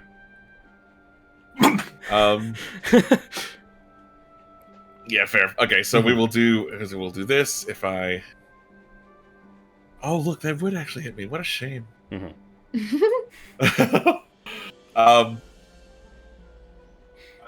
it does. It does hit you? Okay. In the like, you've seen this again, tall, gangly, almost like eerily thin looking man move with surprising speed. As he pulls the dagger and lunges right for Kelyrr, before a kung of metal on metal, and Angus, that was standing next to you, has now stood directly in front of you and has got his sword up in front and has blocked the blow. Oh, damn. Oh, hell yeah. He says, "I think that we need to have a talk. After all, the Empire needs heroes, does it not? And it can't have a member of its own attacking those heroes. Am I right?" And you can see he's trying to be as loud as possible. Any Crown's Guard in the area hoping to be overheard here. "I cannot believe you would attack someone who saved this town!" And is being as loud as possible. You can see the Scalekeeper, like, drops the dagger. "Fine. If you want a conversation, let us converse." Yeah? Can Penelope invisibly try to pickpocket? Absolutely. Make a sleight of hand. Make a sleight of hand check. Because like with Penelope. Yeah, no, absolutely. All right, let me pull up Penelope's stats. I have the sprite right here. It's just a dex check. Wait, you said he dropped the dagger, right? Yeah, like as in like he was lunging for a stab, and Angus basically went bang with his own sword, and then after that just dropped it to the ground as like a fine. Seeing that Angus is going to make this much harder than he originally thought it was going to be, so he's more than happy to just drop it. That's a dirty 20. Yeah, the dagger disappears. Picked up by someone. Yeah, Penelope Quincy sees that. Mm-hmm. Quincy hears that and goes, "Thanks, Penelope. It's so funny." They're giggling. They're literally like imagine a Discord chat. They're just giggling to each other. Discord chat. Okay. What direction does she carry it? Do we all see it just float through the air? With the dirty 20? With the dirty 20 against your guys' passive perceptions? No. Oh, it's sleight of hand, right? Never mind. It's sleight of hand, and also she's already invisible with the 21 stealth, high stealth check. Very high stealth. So she's just like, Yeah, yoink. Yeah, I know. It disappears. But That's not what I meant. I was not expecting to do it like that, Kelyrr. I thought there would be some build-up or something, so forgive me for being a little abrasive with it, but No, of course. But now, Angus... For God's sake! Yeah. Everyone here, and so many in the town know that I was there and was involved in the slaying of this dragon. I am not here to be your enemy. I am simply here to speak to you about the honoring of us that you had planned. You see the Scalekeeper kind of like, honoring. We will honor the heroes of the Empire and those faces we wish to put forth. You are not one of those faces. You verified it yourself. That dragon. I'm a hero is now? dead. You are. Quincy's And he's just angry. If he could stab again, he probably would have tried to stab Quincy again, but... Yeah. So, Like- You verified Gemini! it yourself. That dragon was killed. And I can speak for it myself when I say that Kelyrr was instrumental in that battle. who gives a fuck what you nobodies think? Nobodies. We're heroes. We slayed a dragon. And you can see, yeah, at that, you just... What is your request, Dado? I'm going to ignore that. I simply... Quincy the shit stirrer in the back, I love it. Mhm. You can see Angus My has now put request a is- hand on his shoulder and is pushing him back down into the seat. And Angus is just standing there now, sword at like between him as he rests his hands on the pommel of it, and is just standing there between you and the Scalekeeper. Wait, Angus. Gemini has had her but- hand on the sword the whole time. Yeah, that's Her fair. sword. My request is simple, and it is that I am granted whatever means it is that you and the Golden Order have to allow me to pass and do my business unimpeded. What business is that, pray tell, Mr. Spy? As it so happened, that business is tracking an infamous bandit leader who has been on the run for many years. Who? It is. I guess I have to think about like how in tune he would be with like the Crown's Guard intel in the area. Mhm. Well, I mean, he's been here Are you doing thinking it's nothing. risky to tell yeah. him? He's been here doing nothing I- but like information gathering. So there's a good Sure. chance True. he will know whatever. the I Crown's look Guard between him and know. And Angus. and Angus because I know Angus at least is Of familiar course, with yeah, who this is, and it is the one who is known as the Crimson Talon. You can see Angus kind of like his head tilts a little bit. You're seeing the he's in front of you, so you're seeing his back, but you can see like his head tilts a little bit. But the Scalekeeper just, okay, so what? We have our sources on it. business- We have our men on it. What makes you think you could be any better than them? He's not saying anything given We the position slayed a he's in. dragon? But he notices all the things you're doing, Quincy.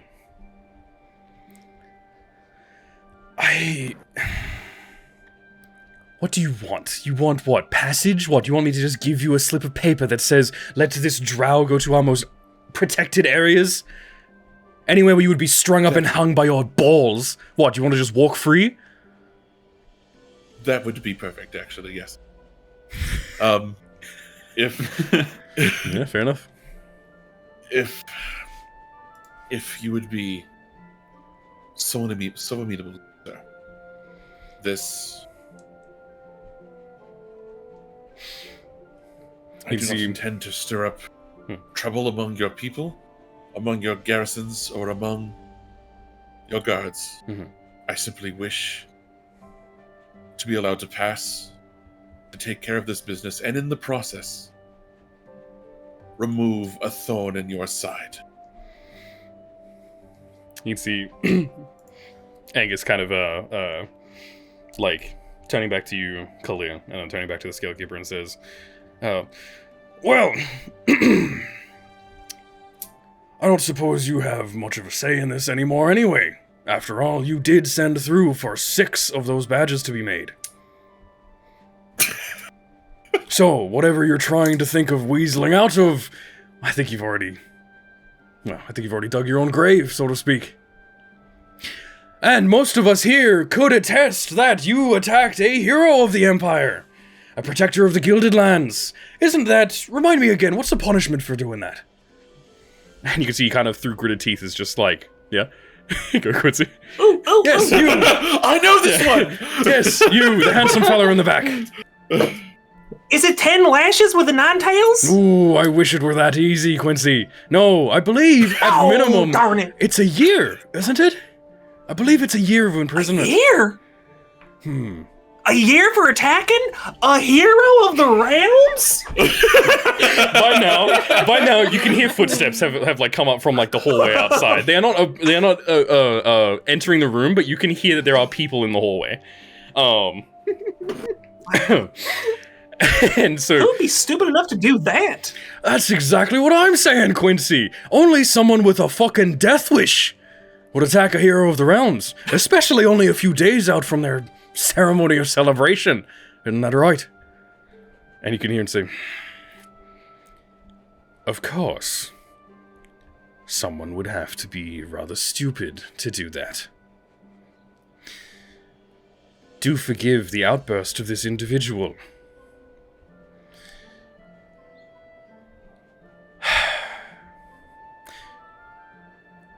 I cannot willingly give you what you ask for. But 6 badges have been made and are on their way. They do not have any names inscribed on them yet. It's part of the ceremony.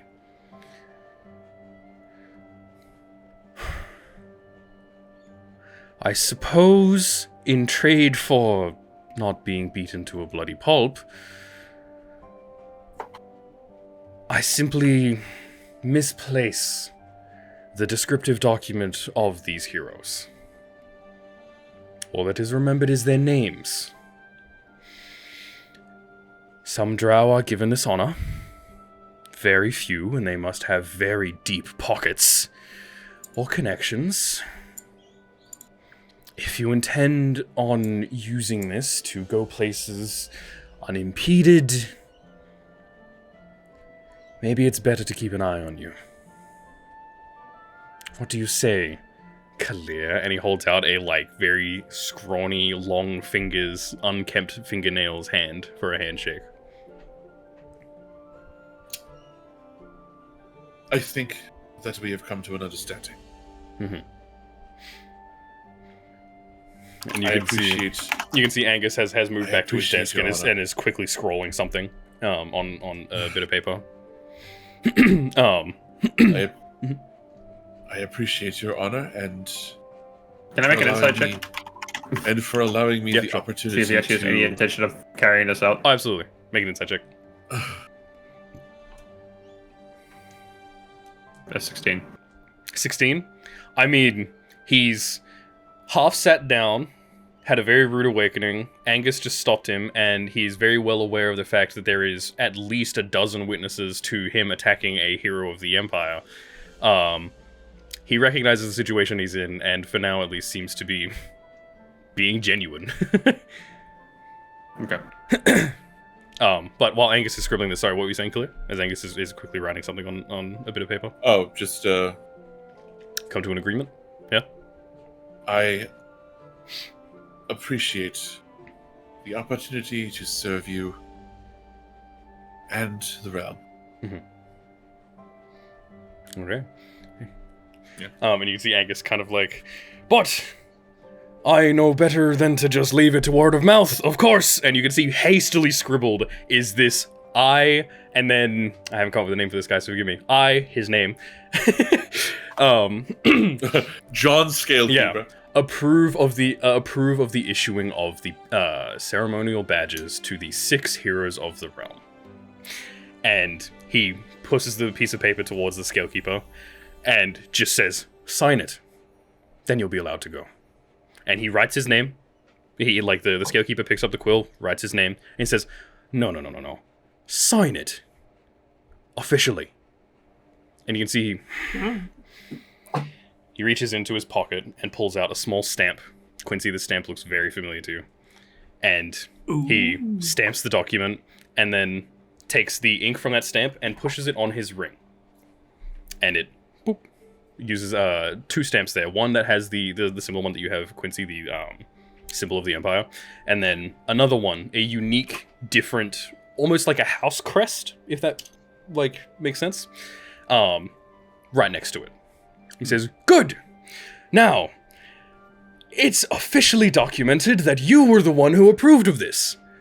Kelyrr, don't do anything fucking stupid. Please. Like barging into a commander and a Scalekeeper and revealing yourself to be a drow without so much as a fucking word of warning first. That was rather fucking stupid. But I'm not even going to try and understand what you're doing. Your name's on this now. Both of you, Kelyrr, and you, Mr. Scalekeeper. You are responsible for him. And if anyone was to come asking, who dares sign off on a drow being given this permission, I believe that's your name now. And your house crest. So, you're the one to answer to.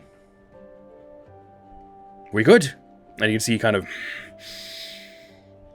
I recognize when I'm being strong-armed, and I recognize when I'm not strong enough to fight back, so yes, we're good. That must happen all the time, then.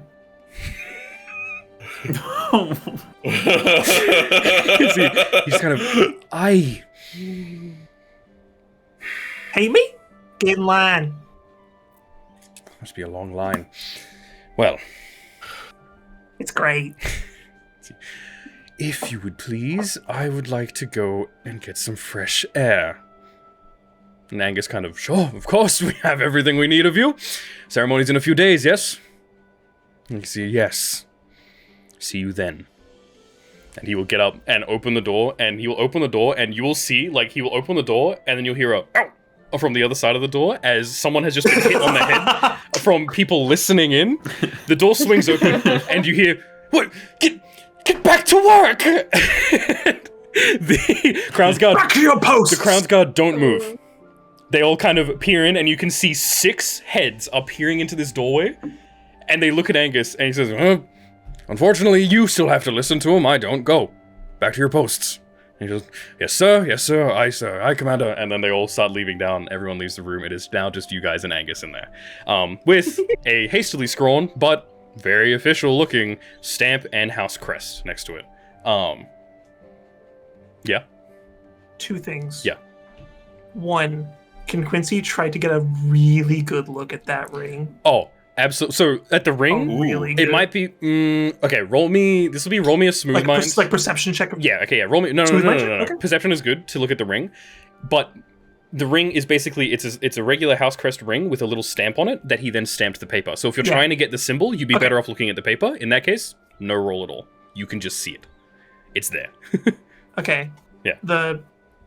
Just the intent is to get a good look at it. Okay. For future. I completely understand. Yeah.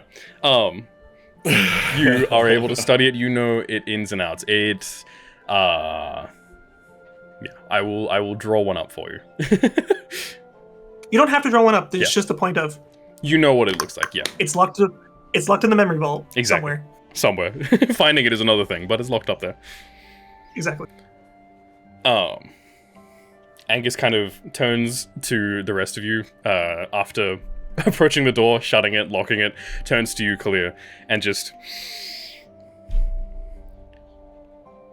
I have never met someone so fucking stupid in my entire life.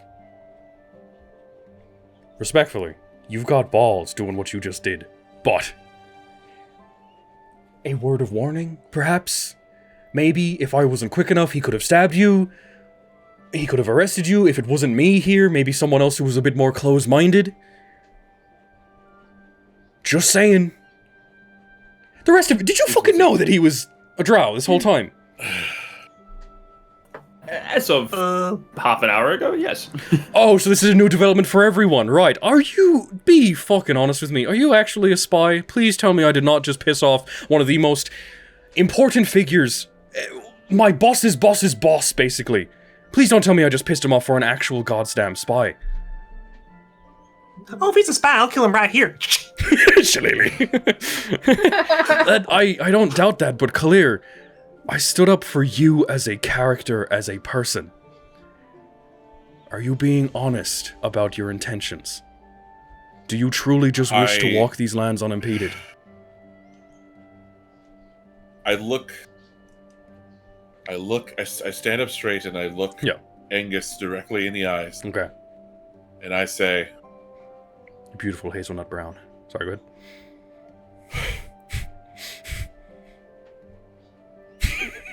I do not have any loyalties with the Yokala. Could I roll an insight check on that? On who? On Kelyrr? On Kelyrr. Yeah, absolutely. Yeah. It's same, honestly. Yeah, absolutely. Anyone that wants to make an insight check, absolutely. I rolled a natural 1. I believe anything he says. Any of you are welcome to insight check that if you like. Absolutely, yeah. Honestly, it kind of works out that way. Yeah, sure. 22. That's 25. Damn! Well, okay, I'm going to roll deception. Yeah, persuasion? Deception or persuasion. Don't say which one. Get it. Okay.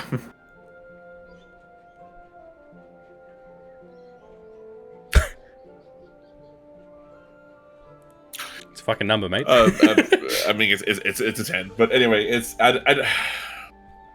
don't really know how this is supposed to work, but like it's. Well, I mean, they beat your either persuasion or deception, so, I mean, Kelyrr believes what he is saying. He believes it to be true. Yeah. He is speaking from the heart. He is not giving off any obvious signs that he is lying, but whatever it is, he believes it to be true. I see. Okay, so no, I'm just saying, like, for persuasion and deception checks, what's the point of picking which one if like? Well, okay, if I say, all right, Dan, roll your deception check. You guys as players go, oh, deception. He's definitely lying, regardless of what the number is. If he says persuasion, it's like, oh, he's trying to tell us the truth. Okay, he is saying the truth. If I just say, and that way, if he does, so he can pick either persuasion or deception, but don't say what it is. Just say the number. So then that way, you guys don't have any actual other insight as players as to like, is he lying here or is he being persuasive? Like, until the roll is resolved. Exactly, until the roll is resolved. Yeah, that's fair. It's so that if he rolls like a natural 20 on deception and you guys roll a natural 1, it's like, oh, yeah, he's telling the truth, but it's like, oh, but he was rolling a deception check. Okay, so he must be lying. It's just avoiding that a little bit. The subconscious metagaming, I guess. But yeah. So words matter. Words do matter. So Angus kind of looks amongst all of you, back to you, Kelyrr, and just says, I sure fucking hope you're telling the truth. You've done a good thing here. I really hope this isn't coming back to bite me in the ass harder than it already is going to. Was there any other surprise reveals or something, any fucking plans that you wish to fill me in on so I don't have to dive in front of a dagger again, please? No, Kelyrr? For what it is worth, I do hope that your actions did not cost you your position. I think you and the rest of you, including myself and my lovely leadership, have secured my position for a long time. They are actually talking of promoting me. And unfortunately for the Scalekeeper out there, it was done in a room full of people. We got absolutely smashed the night that we heard about it. So if that promotion was to not go through, there would be more questions than is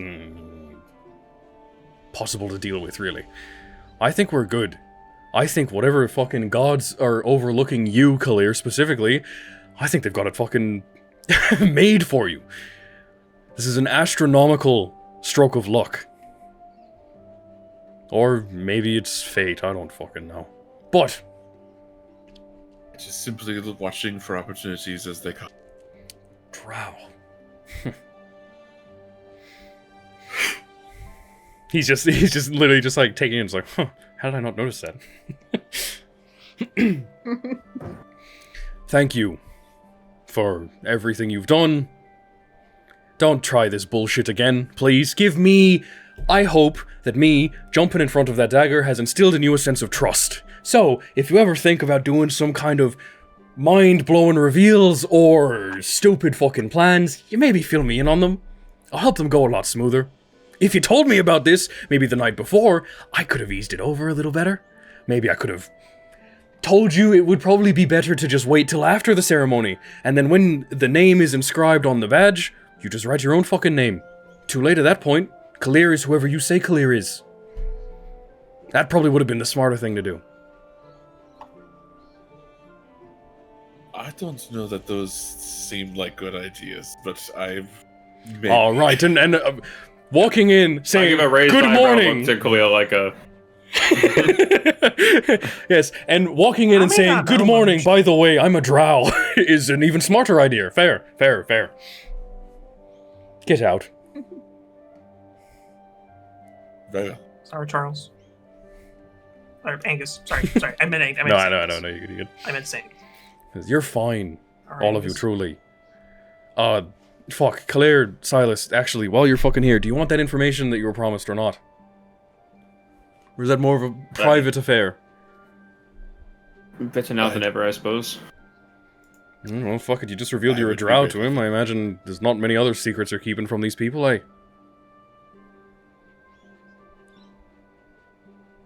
Kelyrr?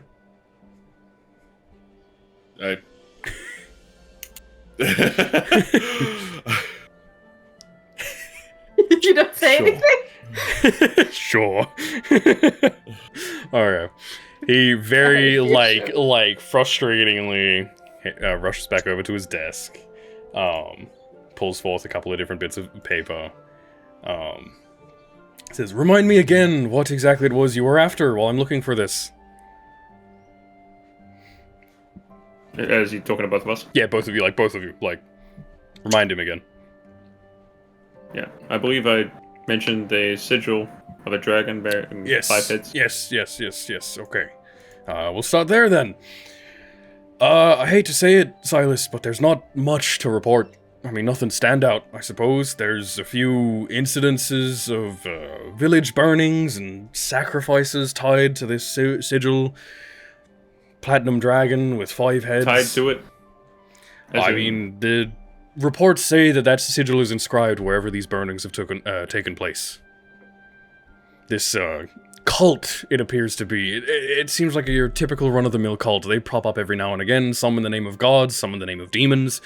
These appear to be seeking to free Tiamat from her prison in the Hells so she can bring about an age of chaos.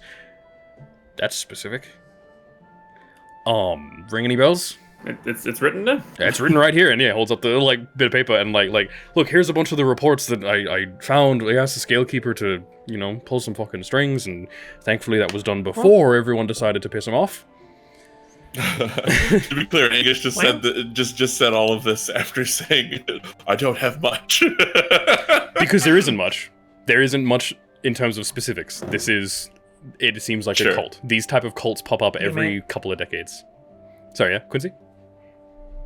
No, it's just feedback. Yeah.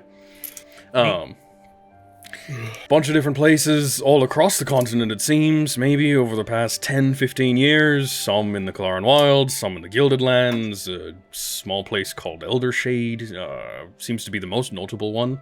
The others were attacks on villages where they were burnt to the ground, but Eldershade seems to be more ritualistic or something.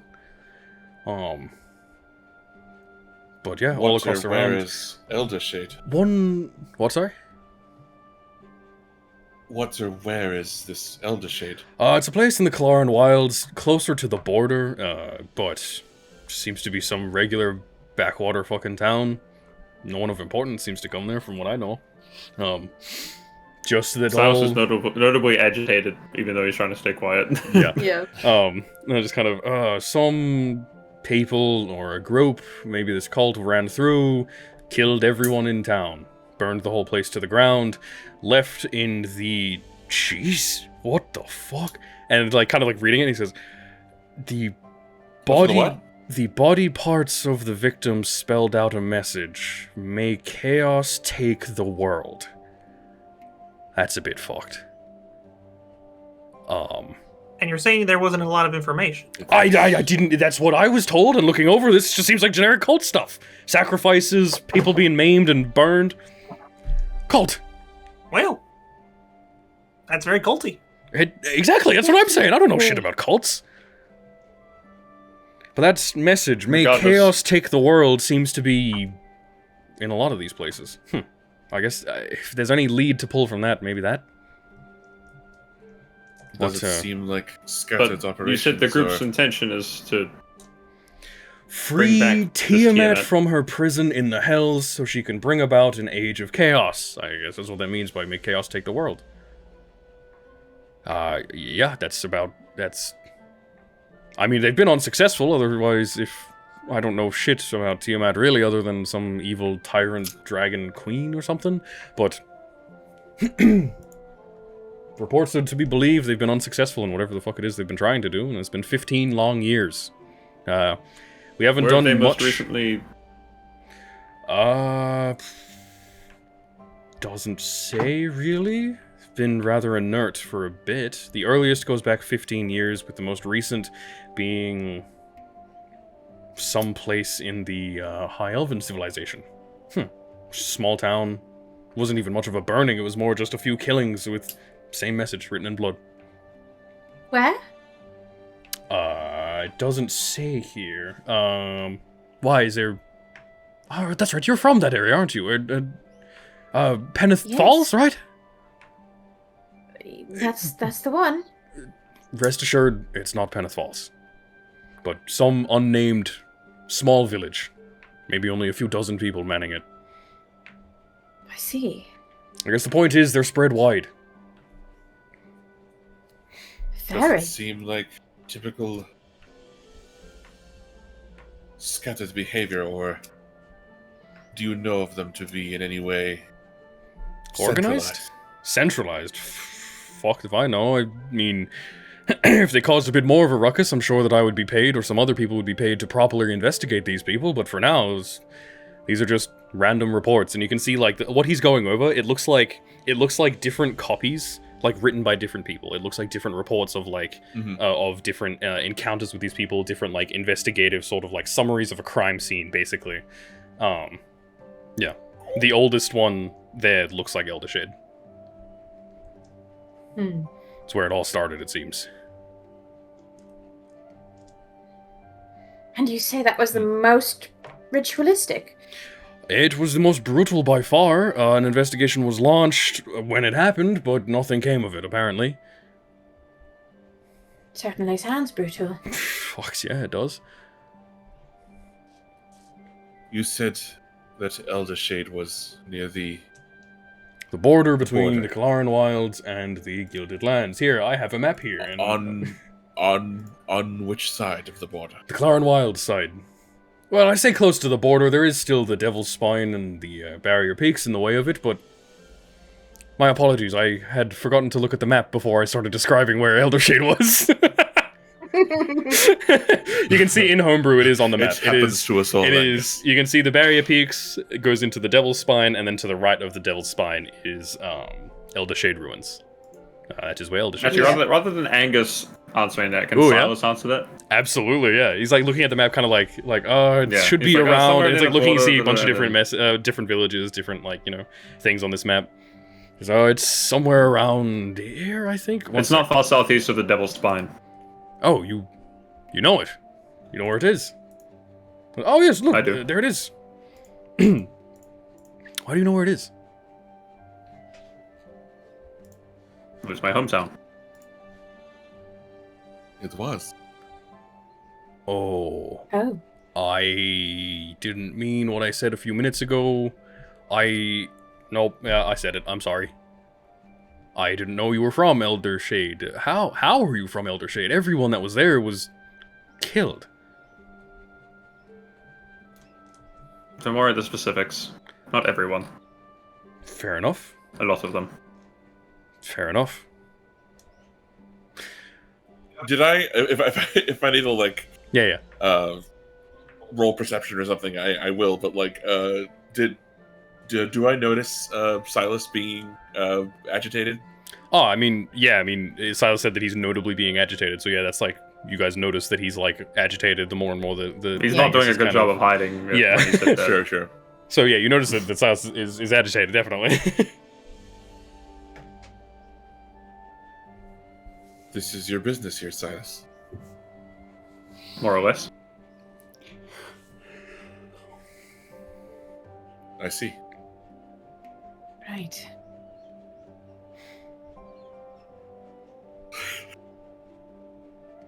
Quincy's just going to, Yep. like, put a hand and just, even though like he's like, how tall is Sylas compared to Quincy? That's actually a How tall is Quincy? distinction. 5'1". He's Oh, short. like almost a foot taller. Yeah. But not quite. Quincy is still going to clap a hand on your shoulder. Mhm. It just gives you a squeezes. Just like the wordless thing of Yeah. I'm here. Truly, Sylas, I'm sorry for what I said. I didn't... if I knew, I wouldn't have been so brash. And Fine. I was quite young. You must have been. And he's kind of like studying you a little bit, and then like tilting his head and just kind of, But that's all the information that we could gather. We had a week and a half to find some things, and this was all we could find. I wish there was more, but seemingly it's quite a lot to go off of. For now, yes. That information helps. Kelyrr kind of like deliberately trying to like steer the conversation away from the oh shit, I just called everyone from there and like no one of note, damn. He kind of Kelyrr, what remind me again what you needed, please? I wished for all the intel that you and the Crown's God have in regards to the one calling himself the Crimson Talon. Right. Well, from the fucking sounds of it, it sounds like you know more about him than we do. He was a bandit leader in the Kelyrr Wilds, raised a few villages, tore some things down. Seems to be a bit of a tyrant. He had a group called the Crimson Talons, and now he's just going by the name Crimson Talon? That's a bit fucking on the nose. Oop. Did my internet die? Is Discord dying? Yeah, Discord's dying. Okay. Discord's dying. Let me just give it a second. Is it fixing Should I fix this? I think. Nope, it's still Probably change channel region. Yeah, can you change the Yeah. region at all, Mr. Net, since you have the permissions for that?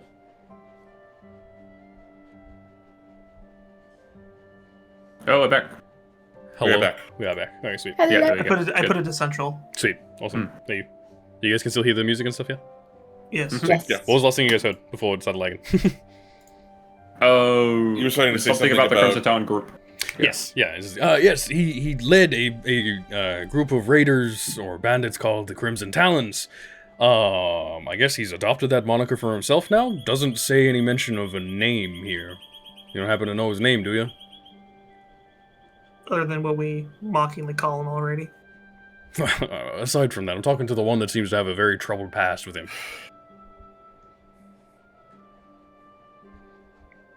No? I recognize that this is not something that you would necessarily be familiar with in this area, but in the Kelyrr Wilds, specifically in that portion of it, in that region, Mhm. the Crimson Talon was a name of great infamy.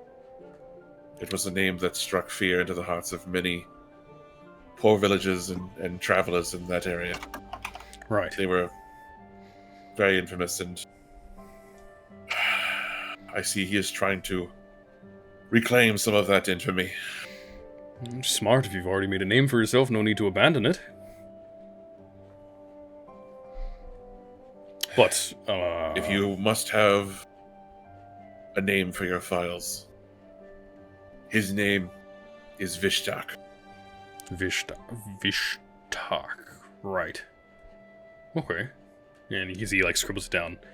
This is Vishtak. He kind of says, huh. As for other information regarding him, I'm sorry if he was known more in the Kelyrr wilds. I don't think the Crownsguard are going to have much knowledge on him. The first that we're actually hearing of him is just, well, with the Iron Shepherds, truly.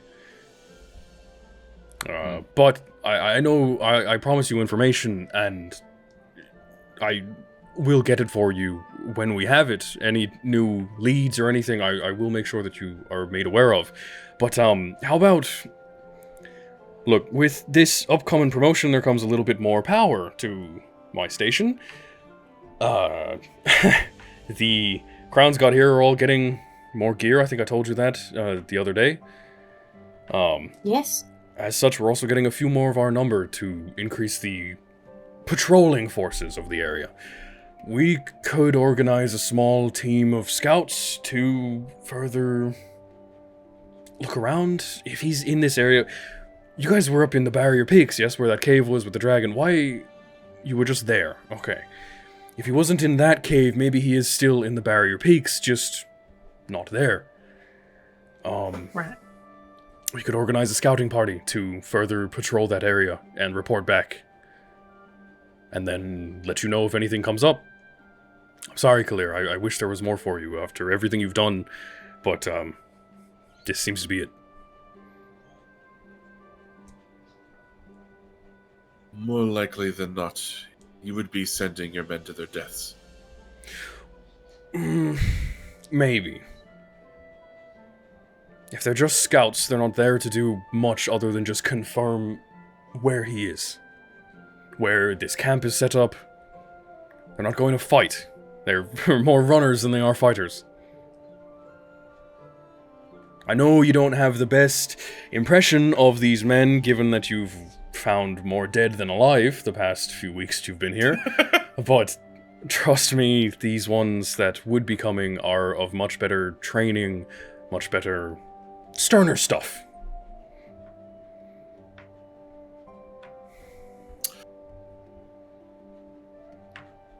I suppose you already have had dealings and you know the danger.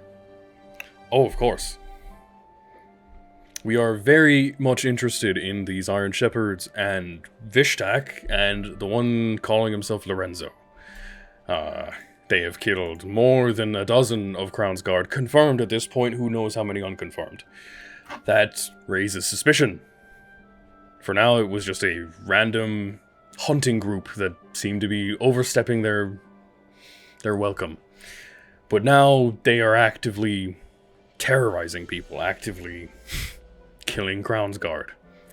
That raises more of a stink than just a regular hunting group that's a bit annoying to deal with. Indeed. Naturally. Truth be told, part of why I was keeping my identity a secret was... Sure, there were dozens of reasons. Because of their not wanting them to know that I was in the area, and because of the way in which they seek out those that look like me, but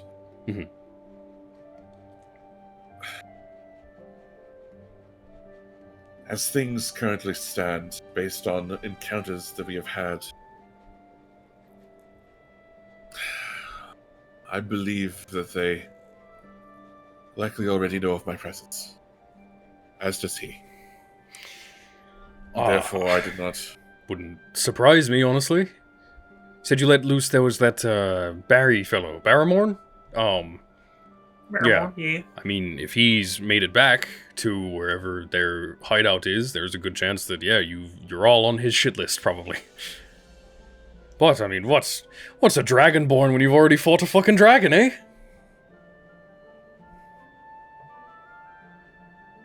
Right. Tension. You'll be Fair. fine. I wish there was more, but it's the information you both requested.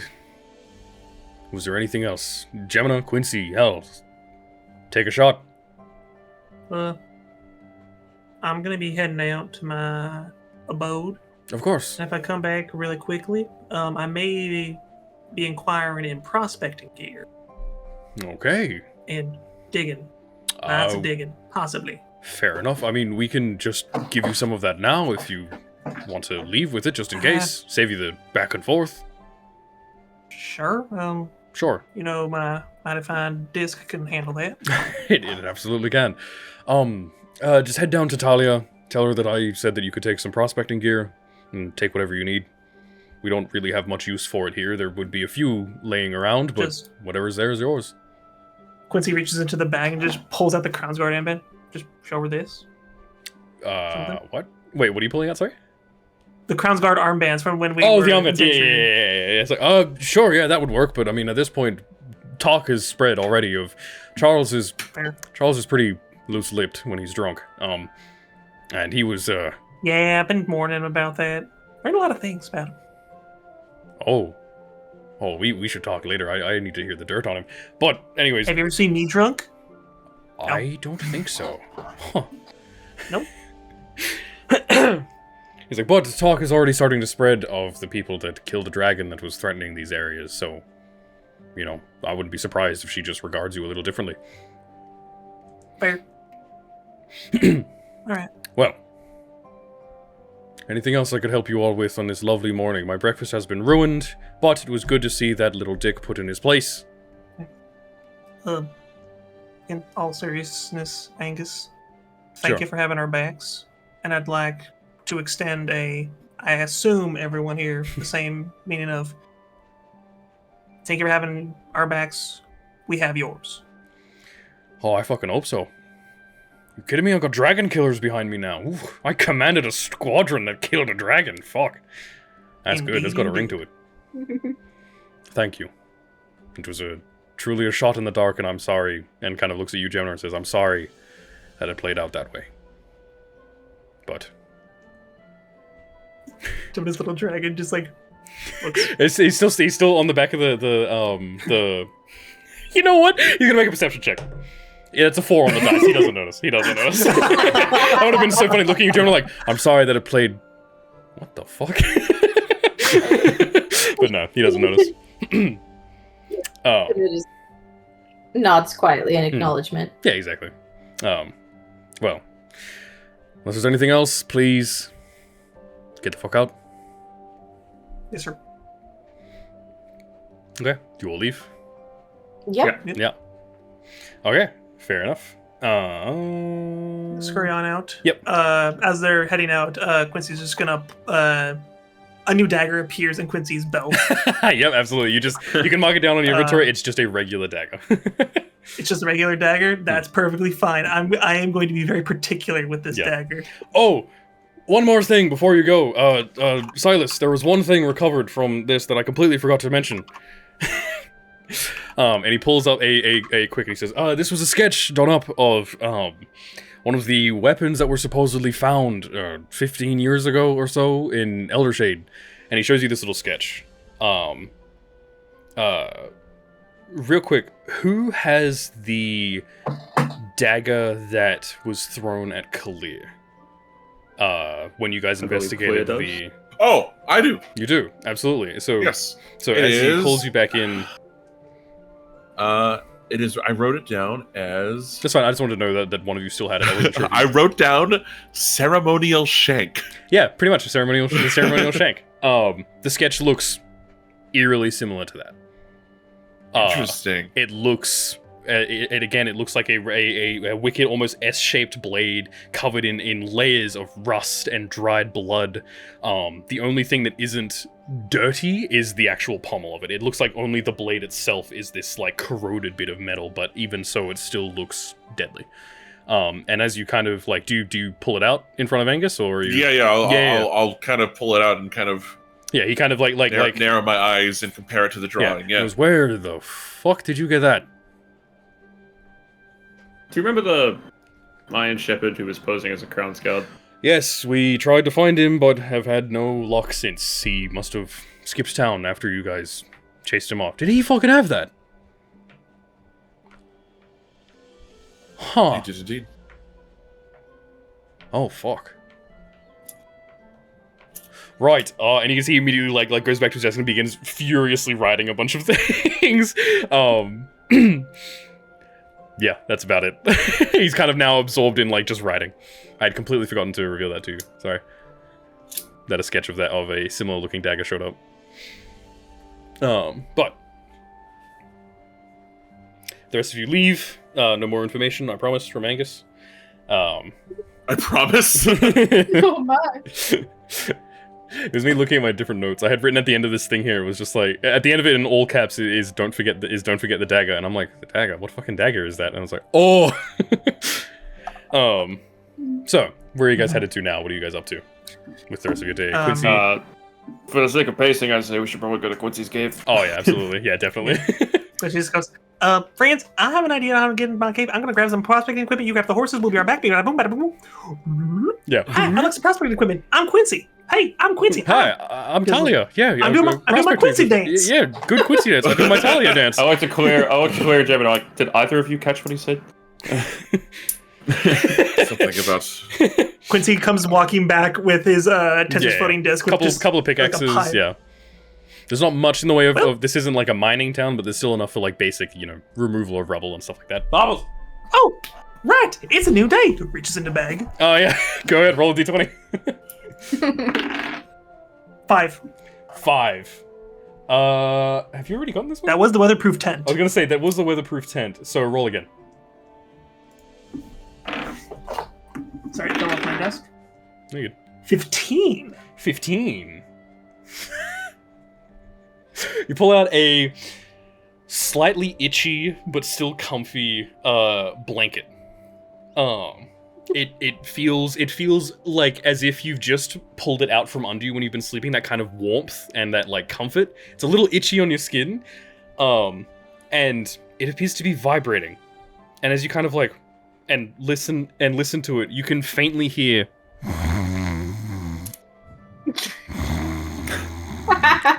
It is a snoring blanket. It is always warm and emits faint snores to help you get a good night's sleep, like white noise. That's it.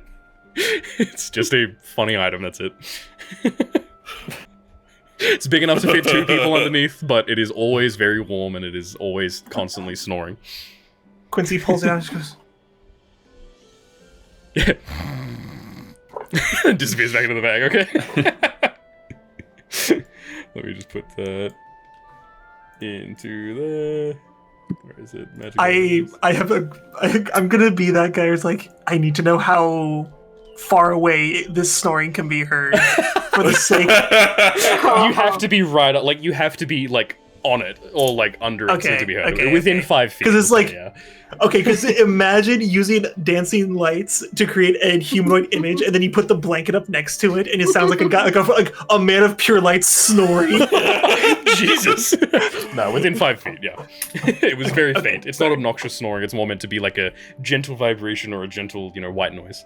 Yeah. Best. So, prospecting equipment, everything else has been gathered. I assume all of you are joining Quincy for this adventure? If you so desire. Question for you. Yeah. So, like, I'm not expecting anything more to come back from the message that the Scalekeeper has sent out. Like, I have the thing from him that I need. So basically, the badges have already been ordered, was what Angus said. He said that like they've already been like you've already put in for 6 badges, 1 for each of the member of the people that helped slay this dragon, and they've already been ordered. Part of the ceremony is each of you inscribing your name on these badges. They are like. You don't know what they look like yet, but, they will show up, and then, part of the ceremony is doing that, and then being like, I swear to protect this realm and all the people that inhabit it, it's a ceremony. So, the badges are already on their way. The piece of paper that Angus signed and forced that Scalekeeper to sign is basically a document saying, I, this Scalekeeper, am aware that this person is a drow and am personally signing off on my family crest's name that he is to be trusted and is to be, to remain unharassed. Do I have a copy of that? You will. Not right now. Angus literally had to hastily scribble it and then get the dude's signature and stuff, but you will have a copy of that eventually. Probably after the ceremony. But for now, what you have asked for is in the works. It will happen just after the ceremony. Okay, then I guess I will go back out with the disguise. Yeah, fair. Yeah, until then, sorry, you will probably have to remain in disguise, but only a few more days. Now, if you think about it, Kelyrr, you could have just asked me to make some fake documents. Fake document? Is that a habit I of yours, appreciate Quincy?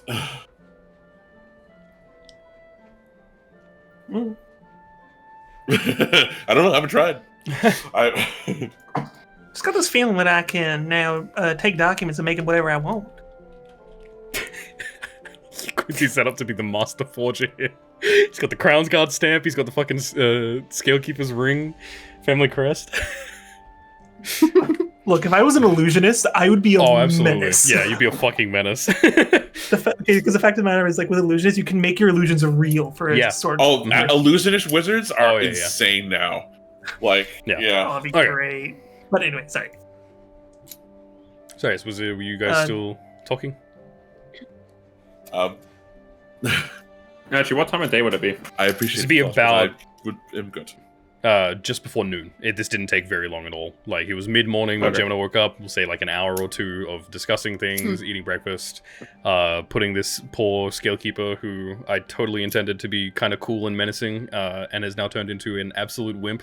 Genuinely good job. You never know what character is going to be like until they meet the party. Exactly. I can have in my head, this guy's going to be like, he's going to be menacing, he's going to be mysterious, and going to be like kind of woo spooky. And then you put him on his ass, covered him in dirt, and then made him like almost practically make a fool of himself in front of a lot of different people. Allow me to introduce myself. Yeah. I'm your new living hell. Okay, so you know by this time, if you set out now, you would be able to make it after sunset, definitely, but not like too late into the night. Okay. Yeah. As Quincy's going, he just goes, here's my idea for how to get past all those rocks. We're not going to go past those rocks. I'm going to use this map to nowhere and hope that it could possibly give me another way in. Hoping that whatever past me is or was or wherever knows another way in. Or that this map can take me there. Otherwise, we're kind of out of luck and we've been all out here for nothing. Fair enough. Other than to bend our backs for a little bit. Hey, on the bright side, got this nice little, gestures back to the Tessa's windows, got a nice big thing to haul all those rocks. Just roll them on and carry them out. Quincy starts up like a what is it, removalist company with his Tensor's floating disc. I move Earth. So, Gemini, you said sound like you were going to say something before. Yeah. Do I see Brigid before we leave town? Yeah, she would have come back home for lunch. If you want to, talk to her before you guys head out, it would be perfectly fine to show up. And yeah, she's just there in the middle of eating her food. Seems to have been going about her day. Kind of looks at you. Is the dragon still like hidden at this point? Yeah. Or are you kind of bursting through and then... It's like falling asleep wherever you've hidden it. Sure. Yeah. It's fallen asleep. Sure, yeah. Snoring in your quiver now. Yeah, you appear back at home. Brigid is eating her lunch. It kind of looks at you and just says, "Oh, hello, darling. How are you? You doing okay?" All right, considering. Good. You want to join me for some lunch, or are you just popping by to say hi? Bit of both, I suppose. No, of course. And then, whatever food she has on her, like, kind of splits it, pushes some of it towards you. Thanks. Mhm.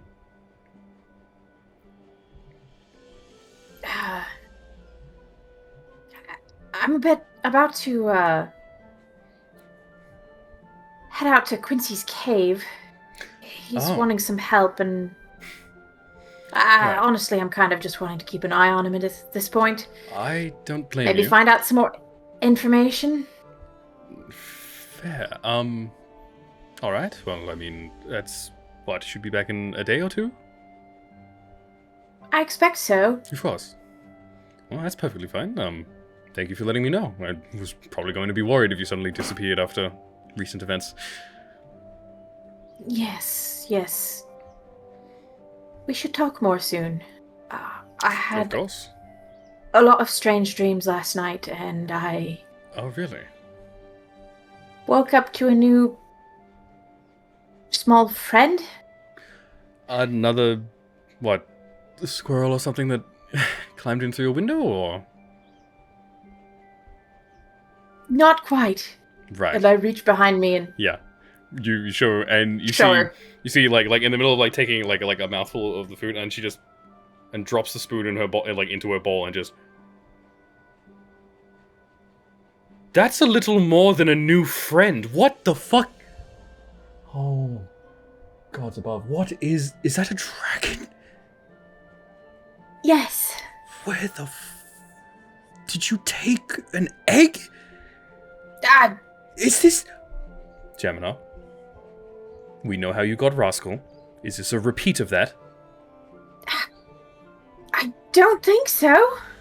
Are you sure? Are you sure Well- you didn't accidentally kill a mother creature and now you have to look after its baby again? It doesn't look like Fel'Drunaxx. What? It doesn't look like it, no, but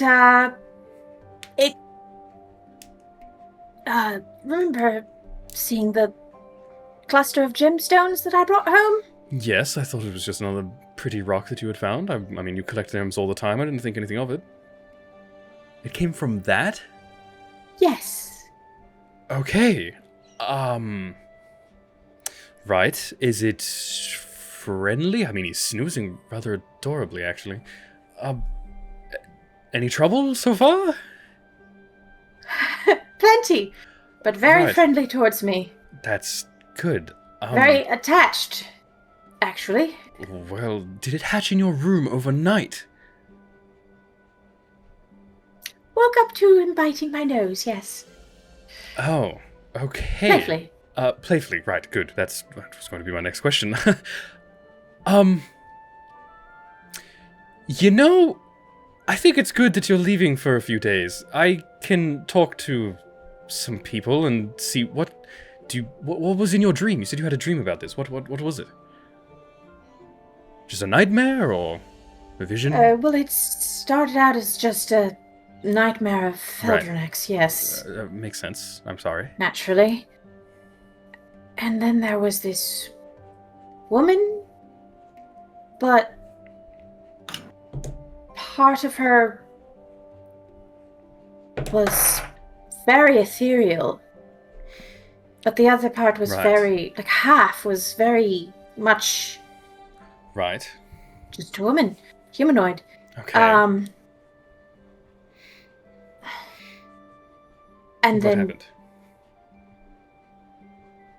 she said that her child had killed mine, and that I killed her child. You can see the facial expression doesn't change much, but the eyes narrow. And it's like, the woman in your dream said that her child killed yours. Right. And Okay. and she apologized?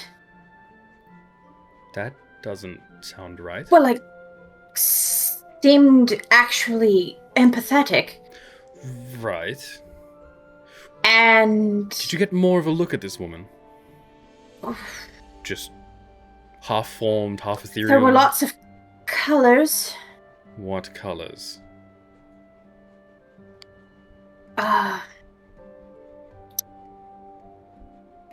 Red, green, blue, black, white?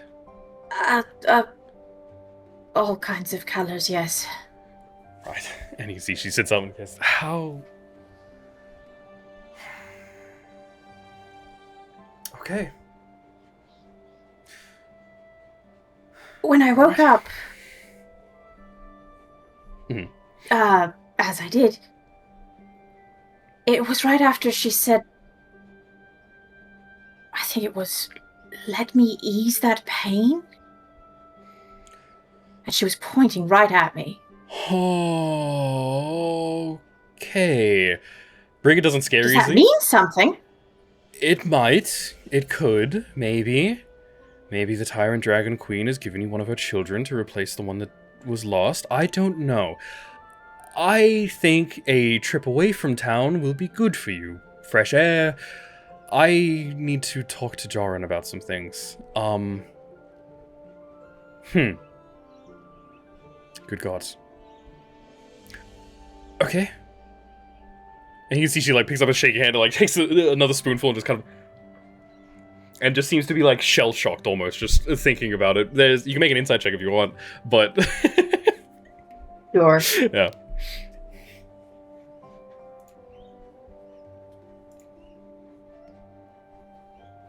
That's 19. 19. She is very obviously not saying everything that's on her mind right now. It looks like she is very much lost in thought and is trying to choose her words very carefully. Whether it be out of concern for what she might say, or thinking, that she might reveal too much or something, but it is very obvious that she is withholding some kind of information from you. Okay.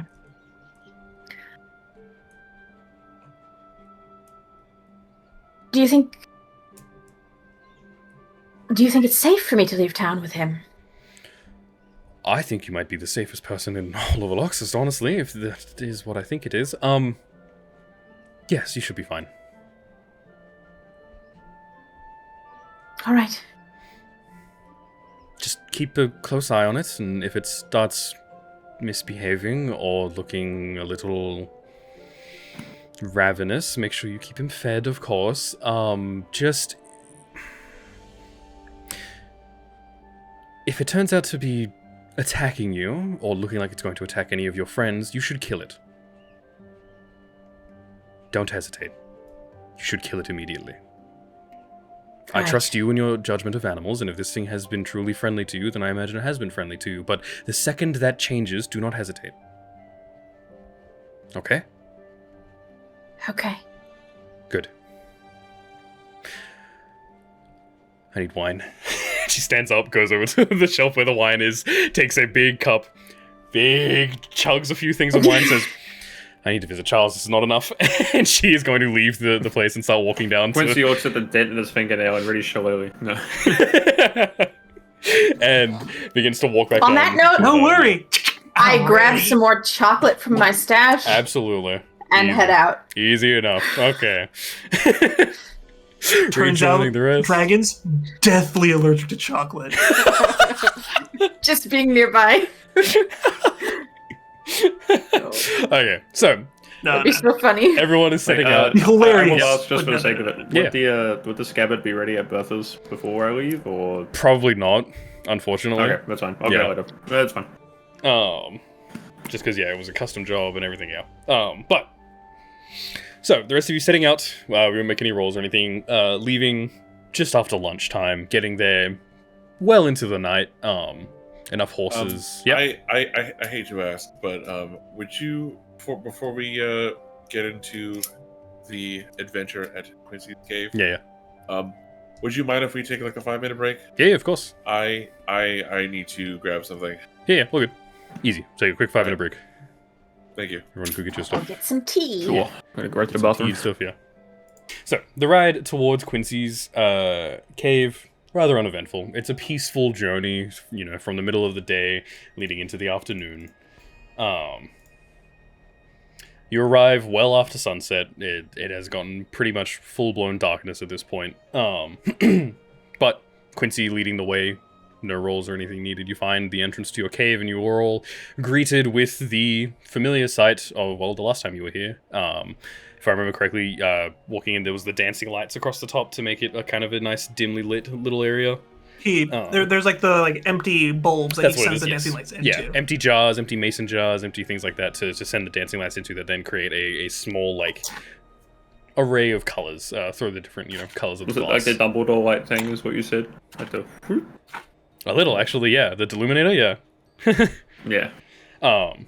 But little bits of furniture, Quincy's hammock between two stalagmites. Yes. I can never remember if it's mite or tight. But Mr. Quincy, you are here. The rest of you are all here. What are you wanting to do? Alright. Quincy, you said you wanted to use that map. Quincy's gonna pull out the map to nowhere. Yep. He's gonna think to himself, whatever's on the other side of other that side cave. of that cave, He tries to think like back to that memory of like the cave and collapse. He's like, maybe that. The paper is blank. It fades in a little bit, and you can see a path starts to take shape before quickly disappearing again. And then you kind of think a little harder, and this tiny little marker on the map.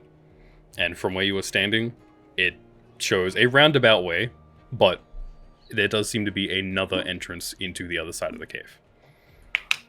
It would probably take you maybe an hour or two to walk the entirety of the path to get there, but that is still much faster than trying to move all of these rocks by hand. Would we have to walk it, or is it like... It's a path, so it's like... by path, I don't mean like an actual like path in the ground. I mean there is a route. It is telling you the most direct route from point A to B.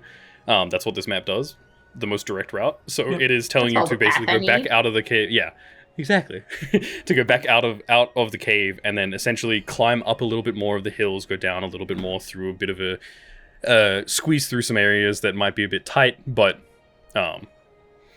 there is definitely another path. It's just going to take a little bit of time to get through. Quincy just looks at us. Y'all can follow me if you like. Y'all can bed down, but I'm not resting until I see what's in there. Yeah, And just starts walking. Fair enough. While Sylas is examining the map, I've gone up to the stalagmites that are holding up Quincy's hammock, and I'm trying to compare the measurements to when I was here last time to see how much they've grown. Because I'm just sort of, I'm an inch. I don't fucking know. No. I'm not looking for a number. I'm just like kind of the way that I DM, what's their name? What? the way that I kind of kept myself occupied the last time I was in the cave was just like, I'm just gonna observe the cave formations and just kind of see. Gotcha. Okay. how they develop. I thought you were really gonna be like, damn, how much do they grow? I'm like, I don't fucking know. I'm trying Turns to. out. Sorry, go ahead. I'm trying to suss out. No, I'm not. Yeah. Turns out both of those things are piercers, and the incense that Quincy burns just placates them. And now he's been around enough times that they're just chill. Yeah, they're just chill now. They just know, like, oh shit, Quincy's here. Whoop, pincers come up from the ground. Bubbles, you've been fed, you fatty. So, do you all follow Quincy on this path? Is anyone staying on the other side of this cave? Yeah, everyone is. Yeah. Okay. Yeah. No rolls or anything. It's like it's getting to a point that the only reason that you are following Quincy at this point is because he has the map, and the map is telling him where to go. The path that you're taking, it's like squeezing between cracks in the hills. It's like tree roots and stuff that come over. You have to like go under them and squeeze through. It is a path, but it is a very tight squeeze in a lot of different places. If he didn't have the map, it would seem like he's just aimlessly wandering. But after an hour, 2 hours, yes, the entire time he's wandering, he's just talking to Penelope, just going, all right, is this the right thing to do? Is the right thing to do? Oh, I mean, Is it? I don't know. I don't know. Information is information. Do you want to find out more about who you were? I mean, this is what you have. Maybe we'll find out where I am. Maybe I can summon you. Doubt it. Really cool. That would be really cool, but I doubt it. Oh, but imagine, imagine I could go to you and then you could go to me. It'd be so cool. Ooh. You can see like the in the telepathic voice, the amount of mischievous ideas that are immediately coming to our mind of being able to swap back and forth between you two. Oh, wait. Imagine I get in there and I learn how to turn invisible. That seems a little far-fetched. That's my thing. Oh, I'm sorry. Okay. Fair enough. Continue through. No, these have their special thing. To continue. I duck under a like a branch that I've just seen Quincy duck under as I'm trying to follow him, trying to go the same path that he does. Even though there's not a path, and the dancing lights help. Yeah, dancing lights help. And as I am trying to force my way through this brush, I kind of Quincy, I don't mean to doubt you or any of your. You sure you know where we're going? It's either this way or through several tons of rock. And I don't think you want to dull your blades on a bunch of shale. No. And let's chalk it up to like this. And as Quincy stops from what he turns, and you can see his hands are a little bit shaking from holding the map, just a little nervous, unsureness. Yeah. He goes, I don't know what's on the other side. Let's find it out together. What are the odds it's 2 dragons? No. Genuine, just... No, I know, yeah. Just... I know y'all don't have much of a reason, but just... trust? Similar to how Quincy did that earlier, I put my arm on his shoulder. I'm like, we're with you, Quincy. Aw. I'm watching his hands a bit... nervously? apprehensively, because I didn't have any reason to be nervous to be out here. but he apparently Quincy, how much longer are we going to be walking for? No. Quincy's just... It's not from the lack of I don't believe that this is going to lead us astray. It's just I don't know what's in there. And this has been my place. It kind of bothers me that I don't know it. This is my place. Alright. Push on. Okay. Yeah. Continuing through, you eventually find another very tight squeeze to fit through, the kind of having to squeeze, suck it in, and then also it squeezes your shoulders a little bit, very claustrophobic, but thankfully you can see on the other side it does open up immediately. It's not a tunnel, it's just a small entrance. Actually, if you wanted to, you have the pickaxes and stuff, you could probably make this wider to fit through. Very easily. Small thoughts. Yeah. Squeeze through. I am rubber. This appears to just be a regular cave system. The map is telling you to continue through this way. It is completely covered overhead. Very dark in here, but the dancing lights are helping a good bit. Those of you with dark vision seem to, not really be bothered too much by the darkness. Sylas, your eyes kicking into view again as you enter the cave. But it seems to just be it's not a cave's, it's not branching pathways or anything. It seems to just be one path. Yeah. We're gonna say in this moment. Yep. Quincy, in a moment of just a little, he draws the dancing lights back in and casts the cantrip light because he has access to that. Nice. Sure, absolutely, yeah. And then it's all perfectly nice and bright that you guys can all see. And it's coming from the top of the staff. The top of the staff, yeah. Yeah. How claustrophobic is this? Single file. You'd have to be single file. Okay. It's not it's you could squeeze past people, but you'd have to both turn to your side and do an awkward shuffle. It is quite claustrophobic. But you can stand at your full height. The roof isn't too low. It's just you're definitely not able to stand side by side. I look back at Gemina and I say, we're lucky that your new friend is so portable. That's true. Rascal definitely wouldn't have fit in there. So, I wasn't making an allusion to Rascal. I was just saying that. It's a good thing. Small. I mean, it's a good point. I know you weren't. It is a good point. But it's still gonna make it's a tiny, it's a tiny, tiny bit insensitive. So continuing through the cave, couple of twists, couple of turns. It's not very hard to navigate your way through before a sound of this. It's a sound of rushing water can be heard overhead. Overhead. You can see, overhead. bits of rushing water. The rock around you gets a little more slippery, gets a bit more wet. You can see moss and stuff before eventually coming around a corner, and you can see an opening in this little cave where a waterfall is just completely covering the opening. With the light cantrip, you can see it opens up into another, like a cave outside, but yeah, there's just a steady stream of water falling down in this opening here, and then continuing down the path, or down into the cave. The map tells you right through there. Yep, because... Sorry, folks. We're gonna get a little wet. That's all right. And as he says it, he tells Penelope, get close, get close. Yeah, To keep her dry. Yeah, I love it. Flies into your shirt to keep dry. Yeah. And he hunches over the map. Yeah. And Penelope as he walks through the... Yeah. And is it a hard rushing waterfall, or is it just like No, it's not a hard rushing waterfall. It's like... It's a gentle stream trickling down. It's just enough of a drop off that there is like a falling water. Like putting your hand under it, it would be no more pressure than like if you turn on the shower and like ran your hand under it. Gotcha.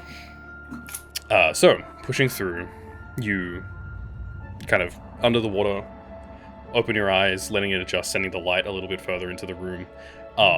This once was a massive cave space. It almost twice as big as the cave that you actually, reside in now. Towards the other side, almost the exact opposite side of where that waterfall is, you can see, presumably, the other side of that, like, cave-in. Lots of giant rocks. The water coming from the waterfall that you just came through moves down a little bit more and then seems to go underneath that, where the rock wall is. The cave-in, sorry. Strewn about is desks, furniture. Lots of it seems to be crushed underneath boulders, bits of caves. Some of it seems to have caught fire. It looks like they seem to be burnt. There's a alchemist station there complete with full table, mortar and pestle. There appears to be, you know what, Kelyrr, give me a Arcana check real quick as you're just looking around. Yeah, sure. As magically inclined as you are. I'm gonna actually roll this in Foundry because sure. Now that like I've said the thing about being a drow, I can you do rolls in Foundry without hiding them. Yeah.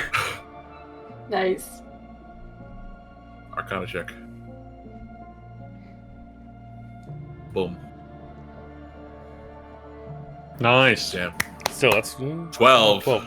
Even with a 12, an enchanter's station here, where people would typically take their rather mundane items and, give them different minor enchantments.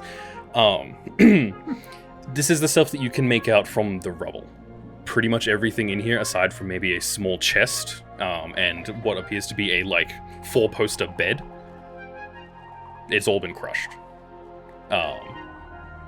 Large boulders similar to the same size of the ones that cover that entire entranceway there. One thing that is very distinct as well, a large, made out of different metal with all sorts of different buttons, dials, switches, levers. It is crushed, but this is technology far more advanced than I think. Kelyrr and Sylas, you guys probably would have seen stuff like this in the higher forms of society. This is a unique machine, but this type of machinery, this type of technology is not altogether that uncommon for you. Quincy and Gemina, this is the first time you're seeing anything of this intricate and technological design. Yeah. Fuck. It appears to be... There's technology in Quincy's cave? Yeah. What is that? What? Who? What? How? Who am I?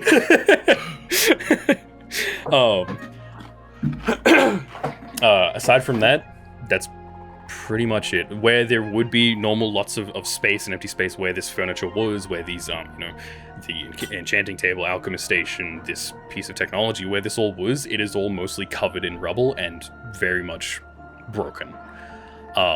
And I'm assuming, yep. Okay, the map just leads to this spot. Yep, it leads to exactly where it was. Back where that waterfall was, it stops there, and then you have entered. Yeah. We step in, and the thing pops. I was like, "Would you like to tip? How would you like? Would you like to tip?" And it's just Quincy. gonna put the map away. Yeah, so map is no longer of use here. Quincy is like, so as you're saying that, Yeah. whatever you're going to say, Mhm. Quincy's just standing and looking, just Mhm. confused. But continue, Kelyrr. Sorry. Quincy, is any of this familiar to you?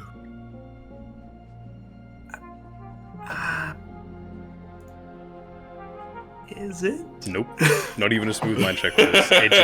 It looks as new to That's you one of as it those- does to everyone else. Except for That's one of those questions. except for one small area towards off to the side a little bit. You can see that there is a few smaller rocks definitely able to be moved, but there looks like there's a cutout in the rock behind it. But the bottom half of it is cut. From what you can see, it looks like almost like an imprint of a person. Like someone's arm and head and shoulder is embedded in, like, a cutout of that into the wall. Okay. There is more to it, but it's currently covered by some rubble. Of all the rubble in this place, this looks the easiest to move. Yeah. Quincy's just going, Alright,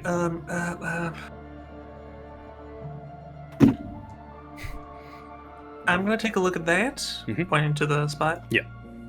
If y'all want to take stock of everything that's here, all of it looks crisp, but maybe there's something useful. Maybe papers, something. Yeah. I don't know. See any more of those pebbles that apparently I can make? Let me know. I guess perception check. I'll Yeah. look. Everyone else can make a perception check to see what you guys That's find. what I was. Once he's just going straight for it, he's not paying attention. Oh no, of course, yeah. That's a good. This is just we'll wrap. this up 17. with I haven't this. rolled below 14 this session. Why would you brag about it? Now you're gonna roll like very shit when it matters. 17. I already did. Okay. I'm celebrating. alright. I'm not bragging. Oh my, that's an 8. Wow. Okay. Kelyrr, are you making a check or no? Yeah, I definitely want to investigate this. Is it perception? The Yep. baby dragon is apparently distracting me. There's a bunch of new rocks to try and eat here, and it kind of darts away from you for the first time now, and is starting to like take chunks out of the smaller rocks that it can actually eat. Seems very That is a 22. 22. Okay, damn. Gemina, I'm sorry, but the little dragon is a little too distracting for you to pick up more than what was already described. I'm just Sylas- chasing him around. Yeah. Sylas and Kelyrr, upon looking around, you can see there is a couple of old, moldy alchemical ingredients. It probably aren't of any real value anymore, or any real use. They seem to have been here for quite some time. There is bits of waterlogged books and papers, those that haven't immediately, disintegrated upon touching them. There's a few. There we go. Yeah. The book itself, the books that you guys find, there is 1, 2, 3, 4. There's 4 books that you guys find, written in all sorts of gibberish. Like, Sylas, give me a history check, please. Actually, yeah, Sylas, give me a history check, or just a general intelligence check, your choice. Whatever is better for you. They're the same. Then sure. That's a 10. 10? Even with a 10, you recognize that this is some kind of code, but it is unlike any sort of code that you have ever seen before. It is letters mixed with shapes, mixed with what looks like mathematical equations at times. It's just pure gibberish, but there has to be some consistency to it because it follows some kind of structure. All of these books are written this way, and each of these books, Kelyrr and Sylas, that you guys are finding, there's only a name on the front cover of these books. No, like, title or anything. There are 4 names. Unalak, Dualis, Trestana, and Quatris. And I will put those names into the... And that's Grinham. Please do. into the descriptions here.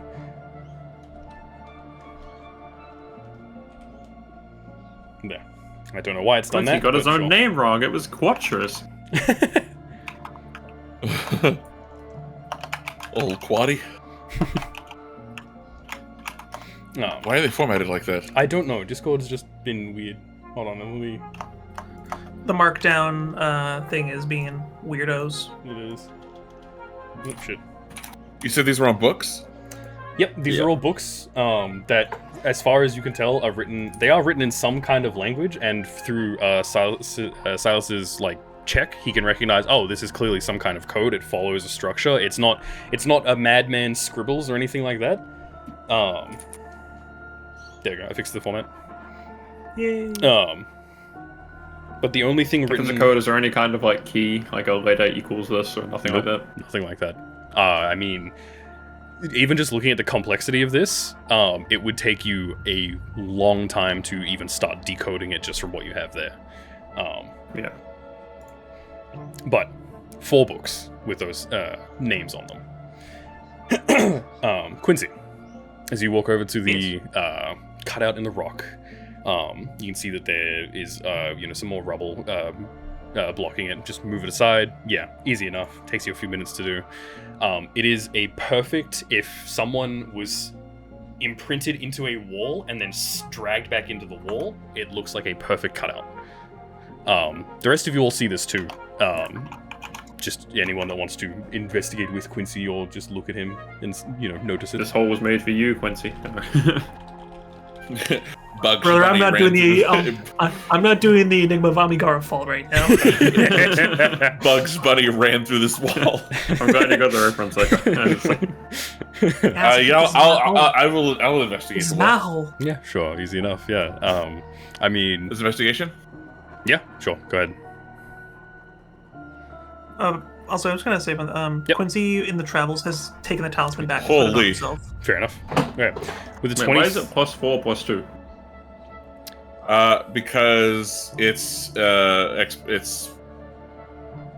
Why is it +4 +2? it's Proficiency. proficiency. Oh yeah, he would have a +4 +4 from his for the ability modifier, check, and then- +2 for proficiency. Oh, that's how you're doing it. Oh, because you're doing my it in terms of the intelligence character roll. Yeah. Oh, that makes sense. Okay. Kelyrr, I mean, looking at this hole and looking at it, it looks like it would fit someone of Quincy's description. It's much too short to be you or Gemina or Sylas. This is someone, I mean, a little taller than Quincy, sure, but like, even just kind of looking at it and then looking at Quincy, you realize if he stood with if he wasn't as hunched over and maybe stood up straight, I mean, it looks like it would fit him pretty well. Interesting.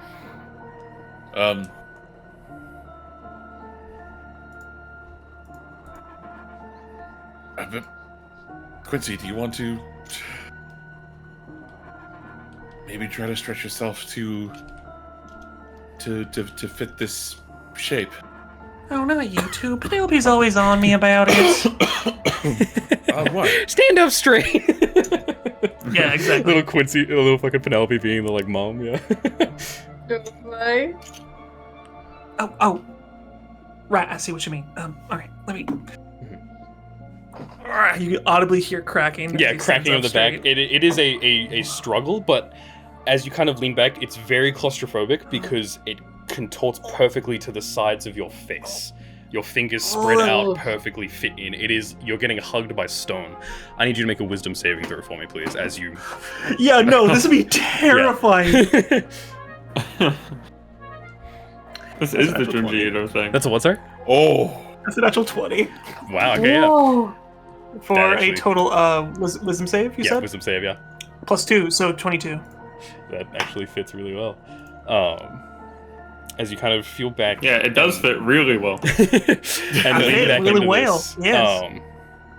the rest of you see Quincy's eyes close, as if he's just fallen asleep, practically. Quincy, Yes. memory hits you again. A familiar-looking memory, but from a slightly different perspective. If you remember the last time you were here, you had that vision of someone, a version of yourself, or mirror reflection of yourself, shaking you awake, telling you, to get back. This is from the other perspective now.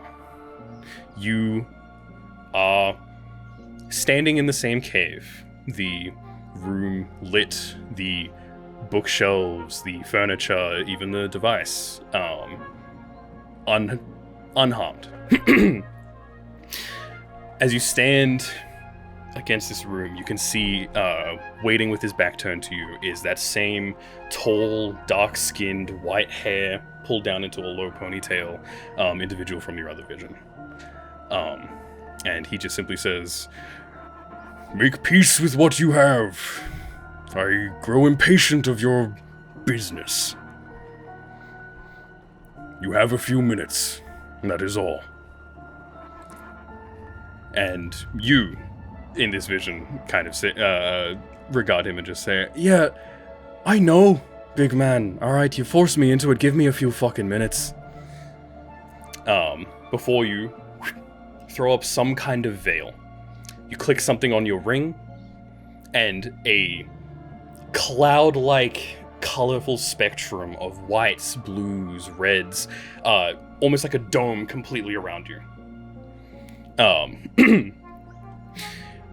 You dig a little further into the wall, carving out a little bit of a shape for yourself, and instead plop down this mound of clay, snow. It's a weird combination of things.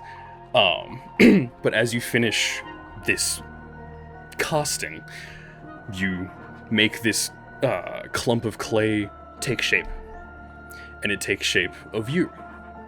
But again, that weird version of you that is standing upright, that isn't lazy-eyed, isn't, crooked teeth. It's the chadified version of you, I guess. And let me just read this.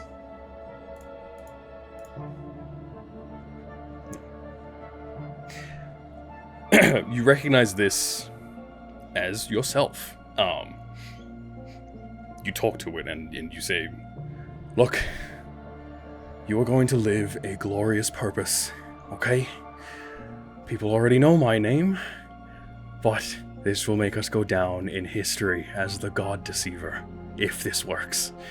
Trust me, the big man out there is enough of a fucking prick that he's not going to risk any of his own skin to make sure that this goes through, okay? So, enjoy your life, for it'll only be a few minutes long. Now, you know what you have to do, yes?" And the version of you just nods its head, takes the clothes from your back. So the version of you that is looking, your perspective, you're getting undressed as you say this, handing these clothes to this other copy of you. Says, good. Go and get them, okay?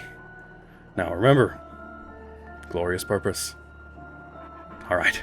And he puts a hand on your shoulder, or you put a hand on its shoulder, sorry, and push it back out past the void. The swirling color of cover that you've given yourself, before you press your back against the wall and tap something on your necklace, and then sink into the wall as the rest of the rubble that you moved covers it up behind you, and you lose consciousness, and you snap back awake in that hole where you are, and kind of what?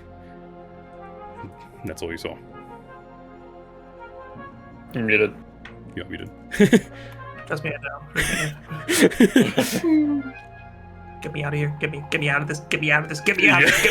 Get me. We go to pull you out. Pull him out. Yeah, it's a bit of a because it's like a snug fit, so it's like pulling him a little bit, and then he comes out, and you hear the crack as his like. Get me out. Hunchback kind of falls down. Hunchback comes back a little bit. How long was he out for us? Seconds. Maybe like 5-10 seconds. It looked like he went in and went and then snapped awake almost immediately. Yep. To make sure I understand what you said, because a lot happened. It's hard to talk. Yeah. So the perspective shot. Yep. Like the from where I was experiencing, was told by that man. Yep. You may have a couple of minutes. Yep.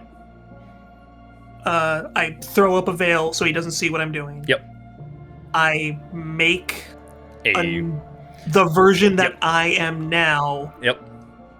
And saying these things I don't understand. Yep.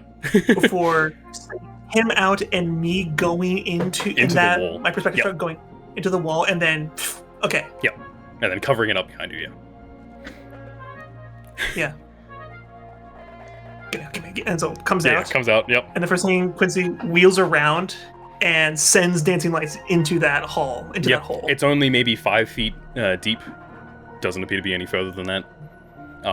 There's nothing else there. It's just, it's cave wall, perfect indentation of you, cave wall at the back. Firebolt. Yeah, okay. Into that. Firebolt, it nothing. Singes the wall behind it a little bit. No illusion, no anything else.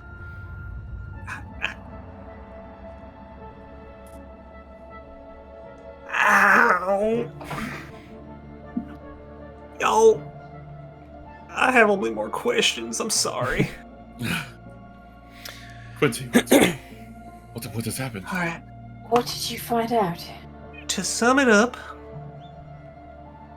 Quincy's going to pull out the Dragon War tabard. Yeah. Is he going to point at this jerk, pointing to the old man. The old man at the top, yeah. Was right there. And as you point, And he's standing there.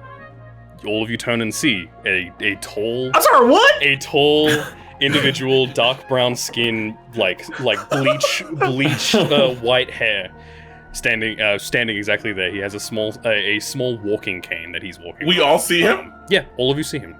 Oh shit! And literally where he's pointing, it's like standing right there, and you just see him standing there and just looking at you, not saying anything just yet, but just kind of like as you point directly to him and kind of.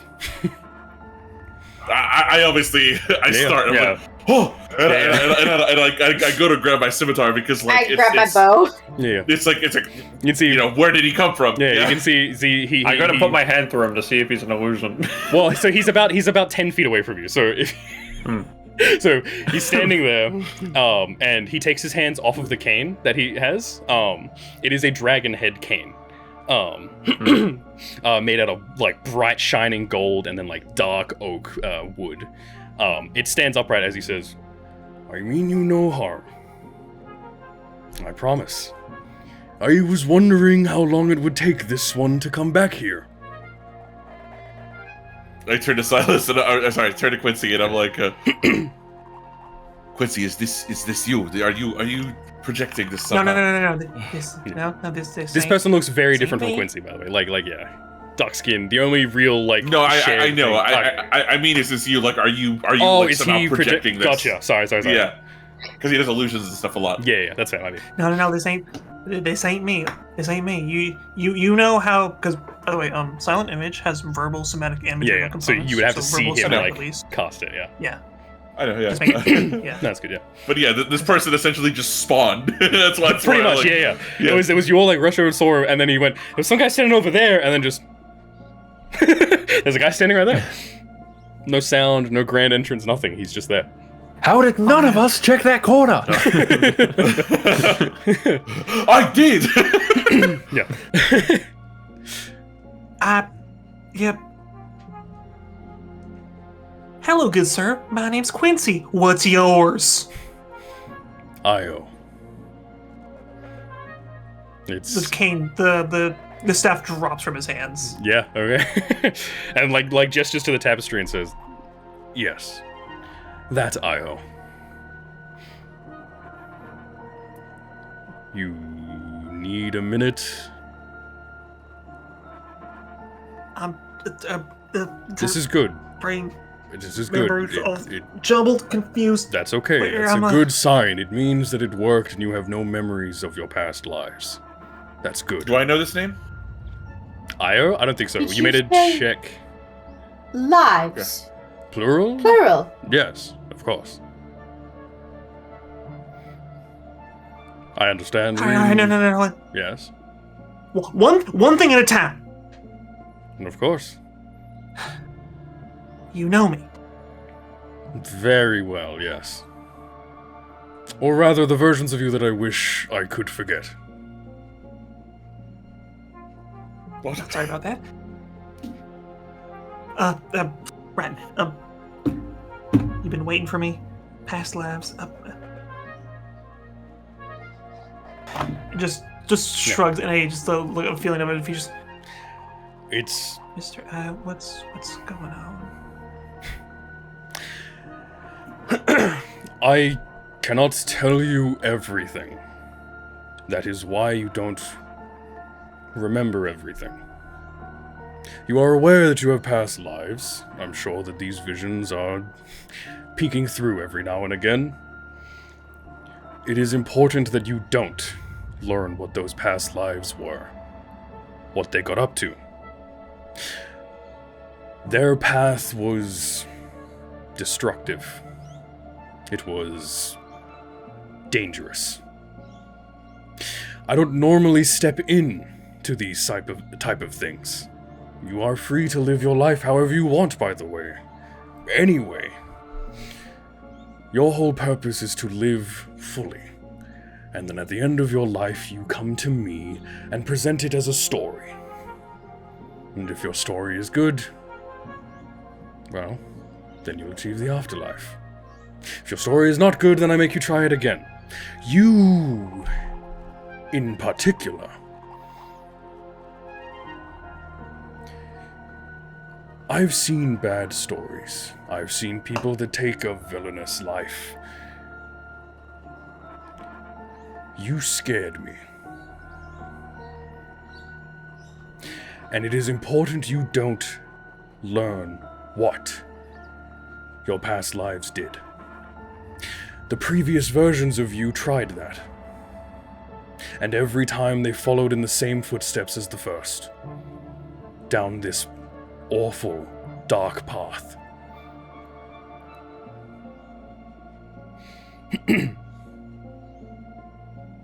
The only true way to live a new life is to have no connection to the old. I'm sorry that I have been disconnected from you. But that felt necessary. Up until a few days ago now, when you killed that dragon.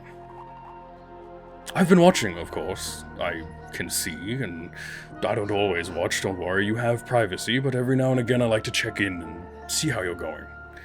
So my surprise when you, of all the different versions of you, decide to kill a dragon instead of helping them, that's very different.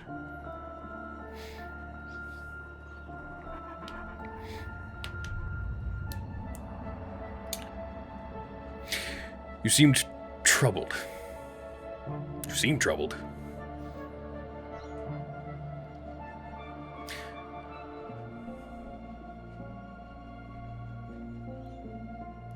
You muted. Okay. I have a lot of typing. That's fair. That's fair.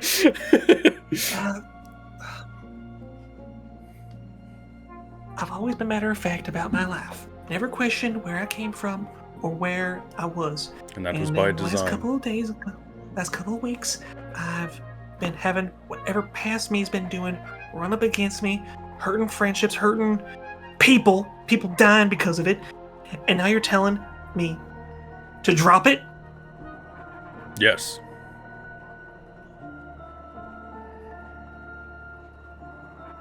And if I don't drop it, I'm just gonna be back to where I started, but a new me. If not, it's what's happened the last 5 times, I believe. Yes. What's different about this one?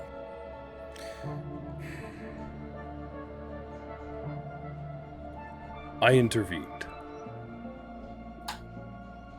That's what's different about this one. Something went wrong with your reincarnation, and I had to step in to make sure that you weren't too badly hurt. I'm sorry about that, truly. I can make you better if you want. And he snaps his fingers, and when he snaps his fingers, Quincy, your back straightens, your jaw reconnects, your teeth become straight, your eyes are no longer lazy. You are standing there as if, you know, exactly how you would have fit in the wall. If this is a form you... Oh, okay. And he snaps his fingers again, and you... No, put him back! Yeah, and you snaps his fingers again, and you revert back. Kyla, sir, never do that again. Okay. Good.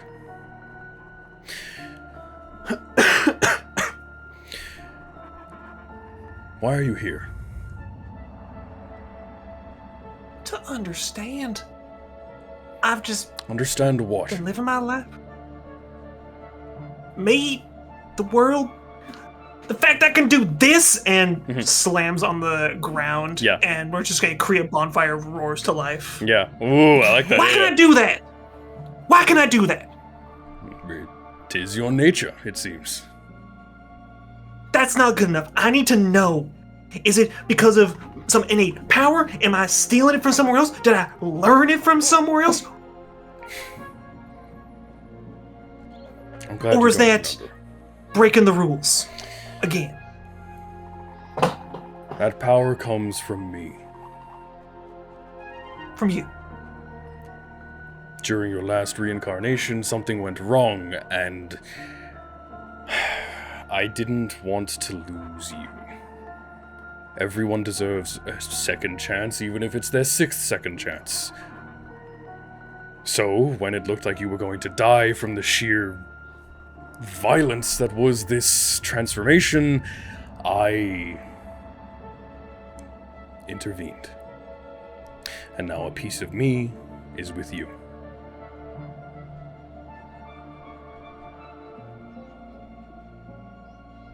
All right. But it's good, Mr.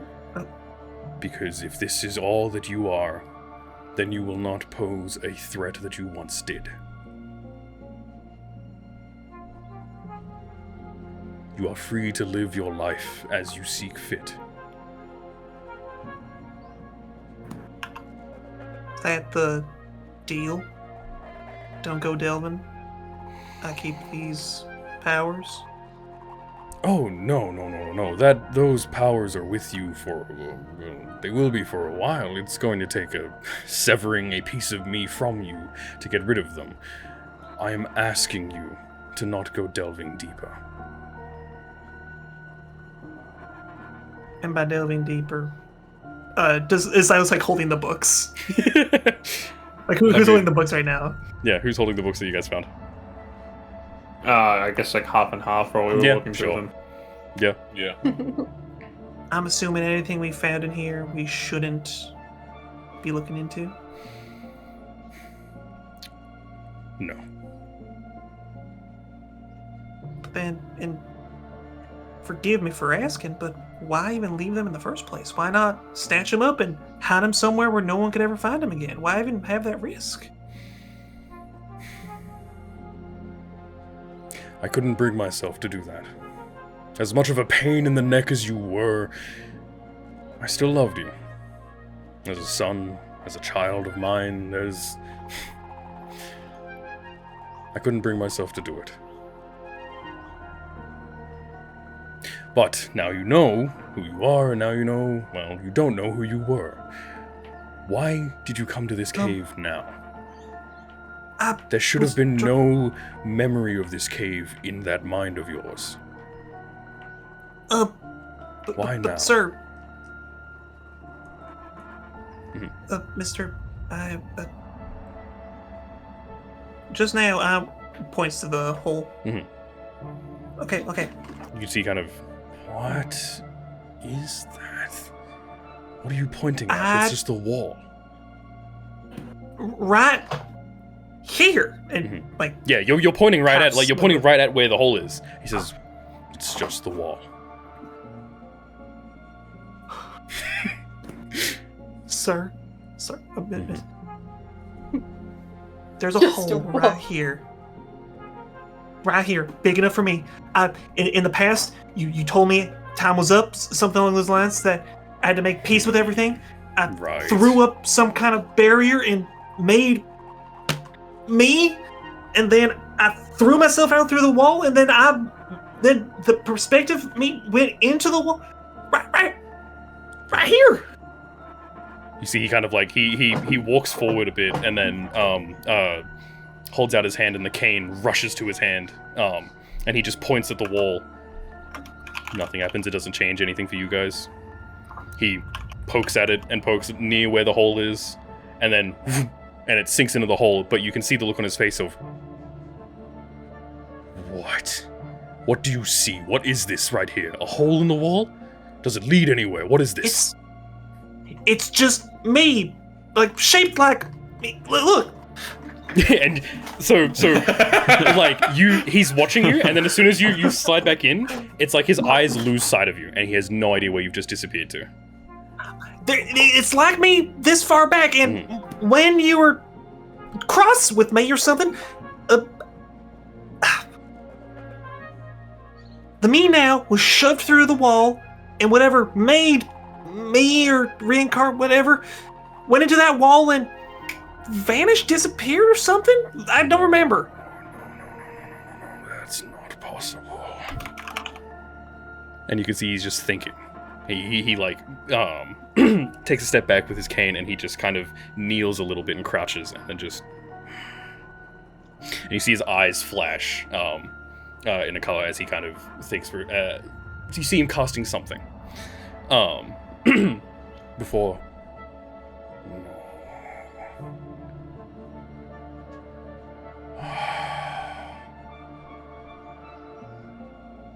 That shouldn't be possible. Why... Nentis.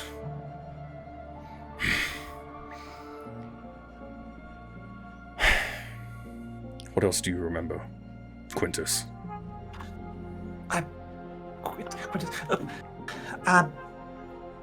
Another vision of the rocks kind of tumbling down. You telling me that you did a good job, or a copy of me or something, and thrown through that, like taken through over to the other side. One time when I was killing that dragon, I remember coming out with the stones and putting it down. Right. Wait. What? How long ago did you have this vision? Only a couple days. Remember when you talked about like we killed that dragon that day? And I had a vision going of into that cave. I thought you were just curious and stumbled your way in. He's alive. And I can't see him. That shouldn't be possible.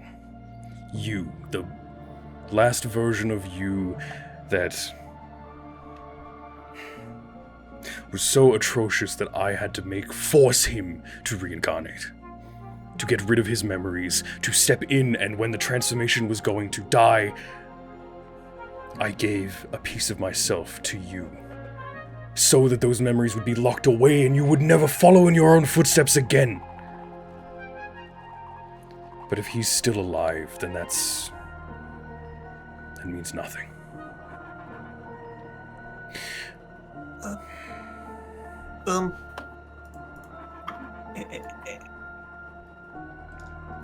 Am I a problem? No. Quintus, you are not a problem. You should have been the solution.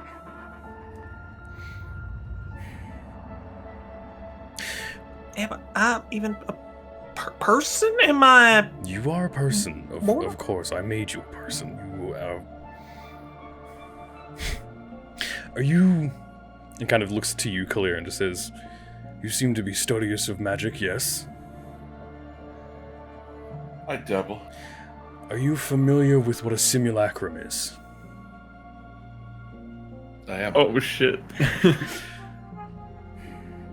I believe that Nentis, when given the opportunity to come peacefully, I believe he pulled one over on me. I believe he feigned interest, feigned intent. You said, what, formed of rocks and clay, and I think you were a simulacrum, Quintus. That would explain why the transformation backfired as it did. That would explain why I couldn't change you fully. It only works on true beings, and simulacrums are not real beings. But you made me real. I'm not a... You are as real as I and your companions are. I assure you. But I think your creation was meant to distract me. And I fear it worked.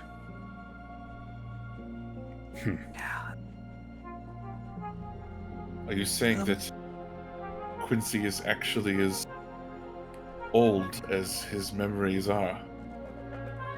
No. Quincy, as you know him, is only a few years old. When he woke up in that cave is when he should have woken up.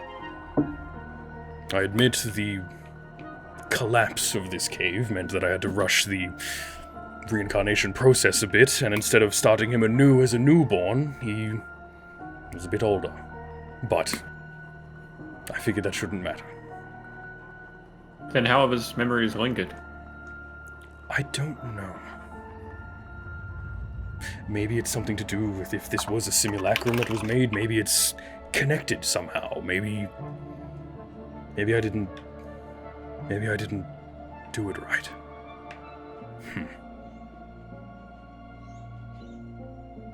And he just looks very contemplative, looks very quiet. And just kind of, Sir?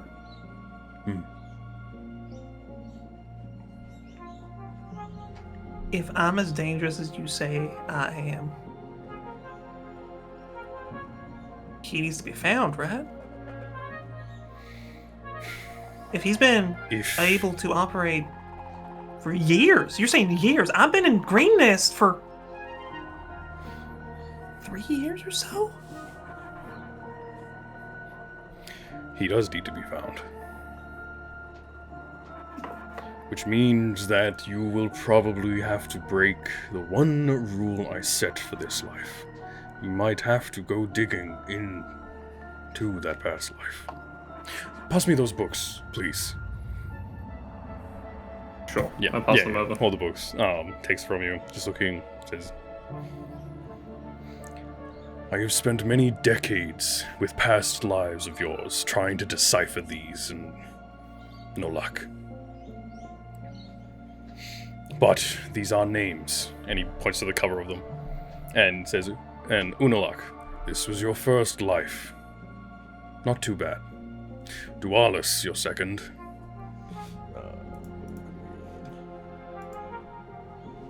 Tristana, your third. Quatris, your fourth. And Quintus, your fifth. Is that the sum total of how many there has been?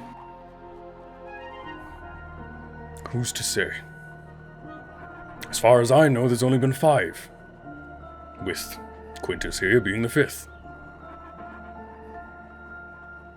Technically the 6th, because there was Quintus before that, and then the reincarnation, but Quintus has a nice ring to it. Oh, Quincy, I believe you called him, Quincy. right?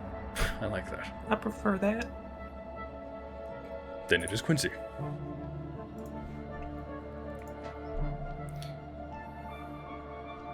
So you're saying maybe I need to start trying to figure out what those are saying? What those names mean, Maybe they what they have... say.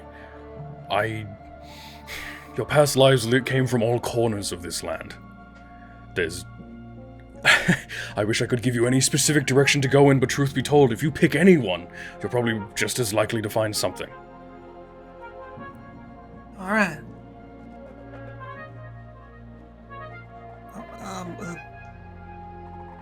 Is that what you're asking? You told me to live a life, but... I fear I don't that think your I can own live life in may be peace put with- on pause until we can deal with your past. I'm sorry. You are meant to live your life to the fullest, so I would not ask this of you if I didn't think it was of utmost importance. But for one of my own children to break free of my vision is impossible. It's never been done before. Children? Like, what? You say you're Aya, Mm-hmm. as in Aya, the father of all dragons? Yes. As in, the one above Tiamat And and Bahamut, yes. My annoying son and daughter constantly at war, yes.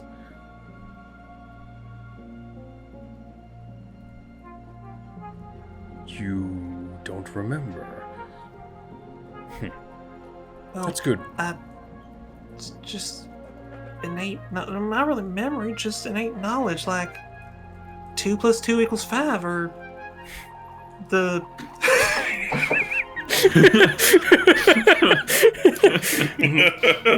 Yes, Or lay misty steparabras, or whatever it is. you are not meant to know what you are, but you are still able to gain certain benefits of what you are. Right. And I will not say any more. Okay. Guess pick a book and start there, I guess. You're going to live for a long time, Quintus. You have time to live your life after you sort this mess out. And I know it wasn't you that did it, but... sins of the father or whatnot. Sins up past me. That's more like it. Yes, Mr. Dad? Just Io. Sorry, I'm not that actually... sounds- No, I'm that not sounds- actually your father or anything. No, just... No. That felt weird. Don't call me Dad. I apologize, sir.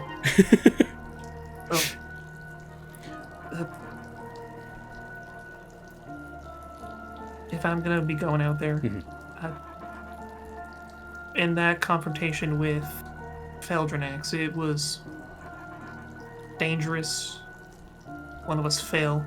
I need something more to keep people going. Oh, have you not unlocked that latent power? Oh, of course. And he snaps his fingers, and Quincy, you feel a surge of... Yeah, a surge of... And as unceremonious as it is, you have unlocked your subclass. To Io, that is a... Oh, you don't have that yet? There you go. And it is meant to be a little, anticlimactic. And so in that moment, like, he breathes out, Yeah. and like from his mouth, Yeah. 4 little lights come out. Yeah. He just goes, Mm-hmm. like, flicks it, bounces back. Yeah.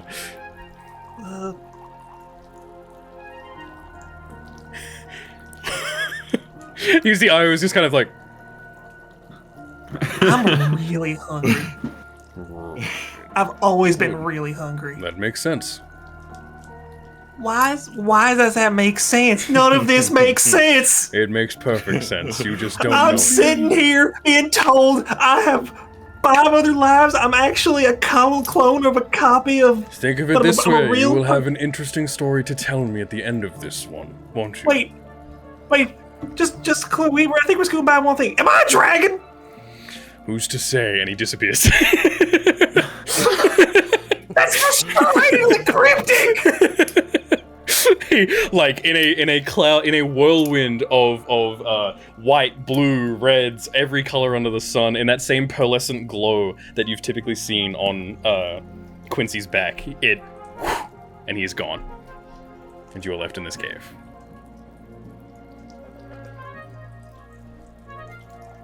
I don't know about y'all, but my legs don't work. Oh shit. I say, Quincy's just on the ground staring at Yeah. the ceiling. Did you say he was the father of dragons? I don't Yeah. know if that person could truly be who they claim to be, or how any of that would be possible, because to do any of what he claimed would take a great deal of power. Would need to make him a very, very powerful being. Yeah, that's what the father of dragons gets you, apparently. But that doesn't explain... If he is so powerful, why can't he look for it himself? Well, he probably got responsibilities. He's the father of all dragons, apparently. Didn't sound like that was the issue. He said he couldn't see them. Couldn't Couldn't see see him. him. Well, if you think about it, if he's the father of all dragons, that means he's the father of both the good ones and the bad ones. Mhm. So if you think about it, you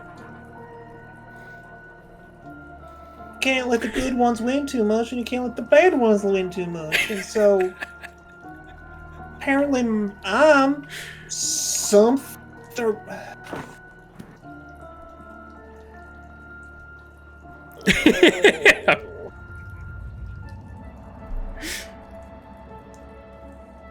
I think we should sleep this off. Definitely sleep on it, yeah. Before we go, Quincy's still like, just...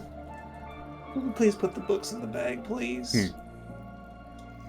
Oh, like, yeah, when he teleported away, did the book just drop? Yeah, they just dropped where he was holding them, yeah. Just fell. Just kind of open. Then, yeah, picked them up. Remember, everyone, I'm not supposed to delve into my past, but only a little.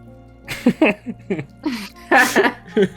am very that sorry. won't You've been get given difficult at any point. cryptic-ass instructions from a cryptic-ass being.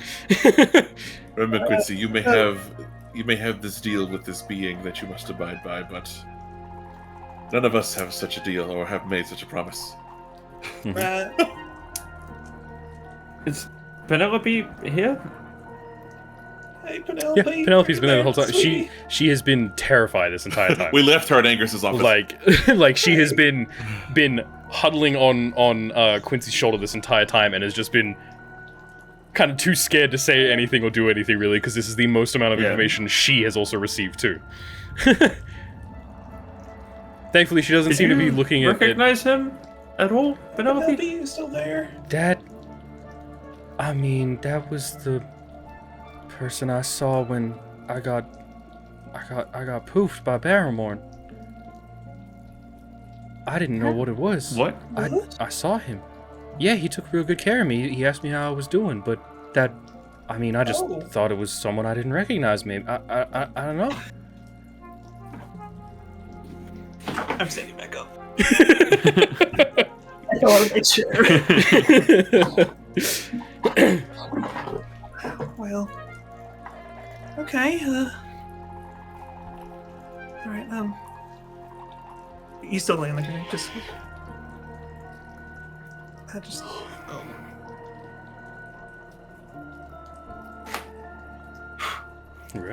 Sits up. Yeah. Staff.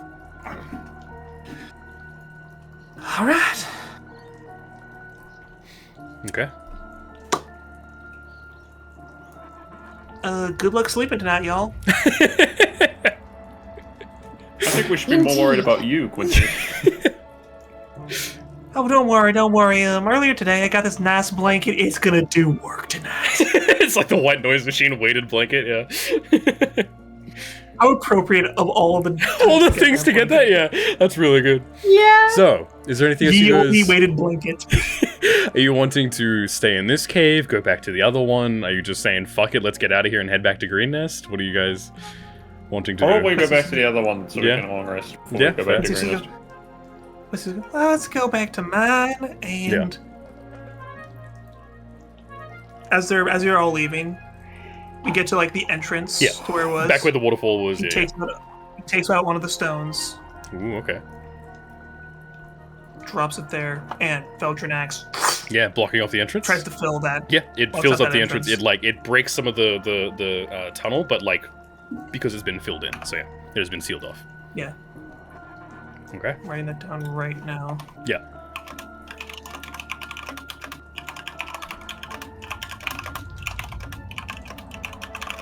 As Quincy does this, I look at my baby dragon. Yeah. And I look at the rock. Mm-hmm. And I say Fel'Drunaxx. You say Fel'Drunaxx? Draconic. Just to test it out, yeah. Sure, expect that.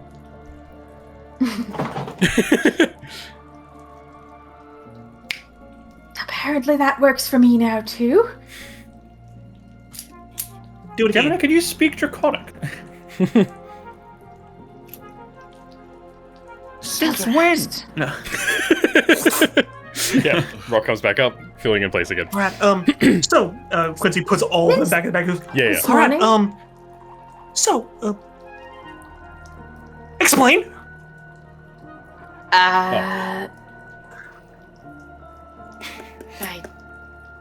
I mean, I can talk to him. Oh, that's sweet. All the worrying. I'm like, explain, please. Aw. So. All right. Let's head back to the cave. Yeah, head back to the cave. I apologize if this was Let's already go. answered. Yeah, you go. But have we found like the other end of the rubble where the cave? Yes. Yeah, it was like the entire like back wall was that cave in there. It's very obvious that this was like one giant like cave opening, and then with the rubble, it's done this basically, and so this is where Quincy is, and then on this side is where the other like the room that you guys were just in Gotcha. was. Yeah. Okay.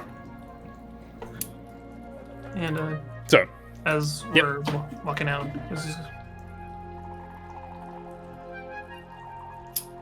who's?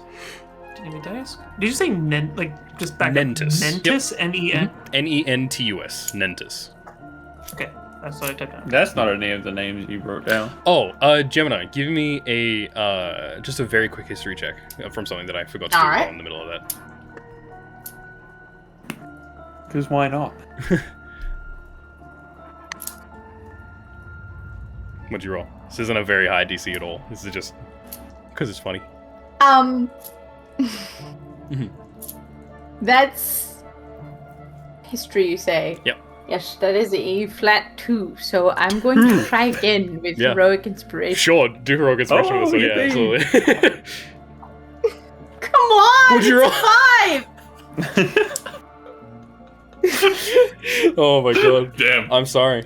Nothing at this moment is coming to mind. I know nothing. Okay, You don't have the Trust- extra DM trust heroic Gemini? inspiration for the DM being my late? my build is all about That's what that getting was! getting all the good stuff to add to rolls. That's the whole point of my build. You're gonna be blessed. You're gonna have the talisman. This talisman is gonna be nuts. It's gonna be great. Yeah. But yes, I'm sorry. For right now, nothing seems to tickle your mind. Could you at least... What was the history check you were talking about? Like, when would you have said that, if you remembered? This would have been upon seeing Quincy standing as the chadified version of himself again. Yes, okay. yes, Of course. yes, Yes. Holy! I think that's pieced it together. What if the dream that you had Mhm. was not of me, Quincy? Whatever that person was not Quincy. It was Nentus. I mean, it had to be. Oh, That's creepy to think about. Yep. That's the really more you creepy. described that, I was getting like, this is so uncomfortable. I'm Oh glad my- it was meant to be very It's like uncomfortable an and uncanny unsettling. valley Quincy. But it's not Yeah. uncanny valley. It's Yeah. just slightly different. Yeah. I have an evil. Oh, there's no god alive to begin to even start Yeah. unpacking the amount of wrong this is. Oh yeah. Yeah, it's fucked. That's also Yeah. the first name drop of Nentus this campaign, actually. I think. Yes. Wait, who is Nentus? I somehow missed this, and it is not on the list of Nentus names is in the the books. name of the person Mhm. that Quincy is. Yeah. Was the If I symbol. were to guess, Yep. Oh. So the names on the books were just the lies, but the Yep. name of the entity, whatever it is, Yes. is Nentus. So Nentus so Nentus became Unalak, Dualis, Tristana, Quatris. Yeah. But so like he took on those names, Mhm. but at the core he was always Nentus. Yep. Pretty much, yeah. Interesting. That's like Interesting. exactly it, yeah.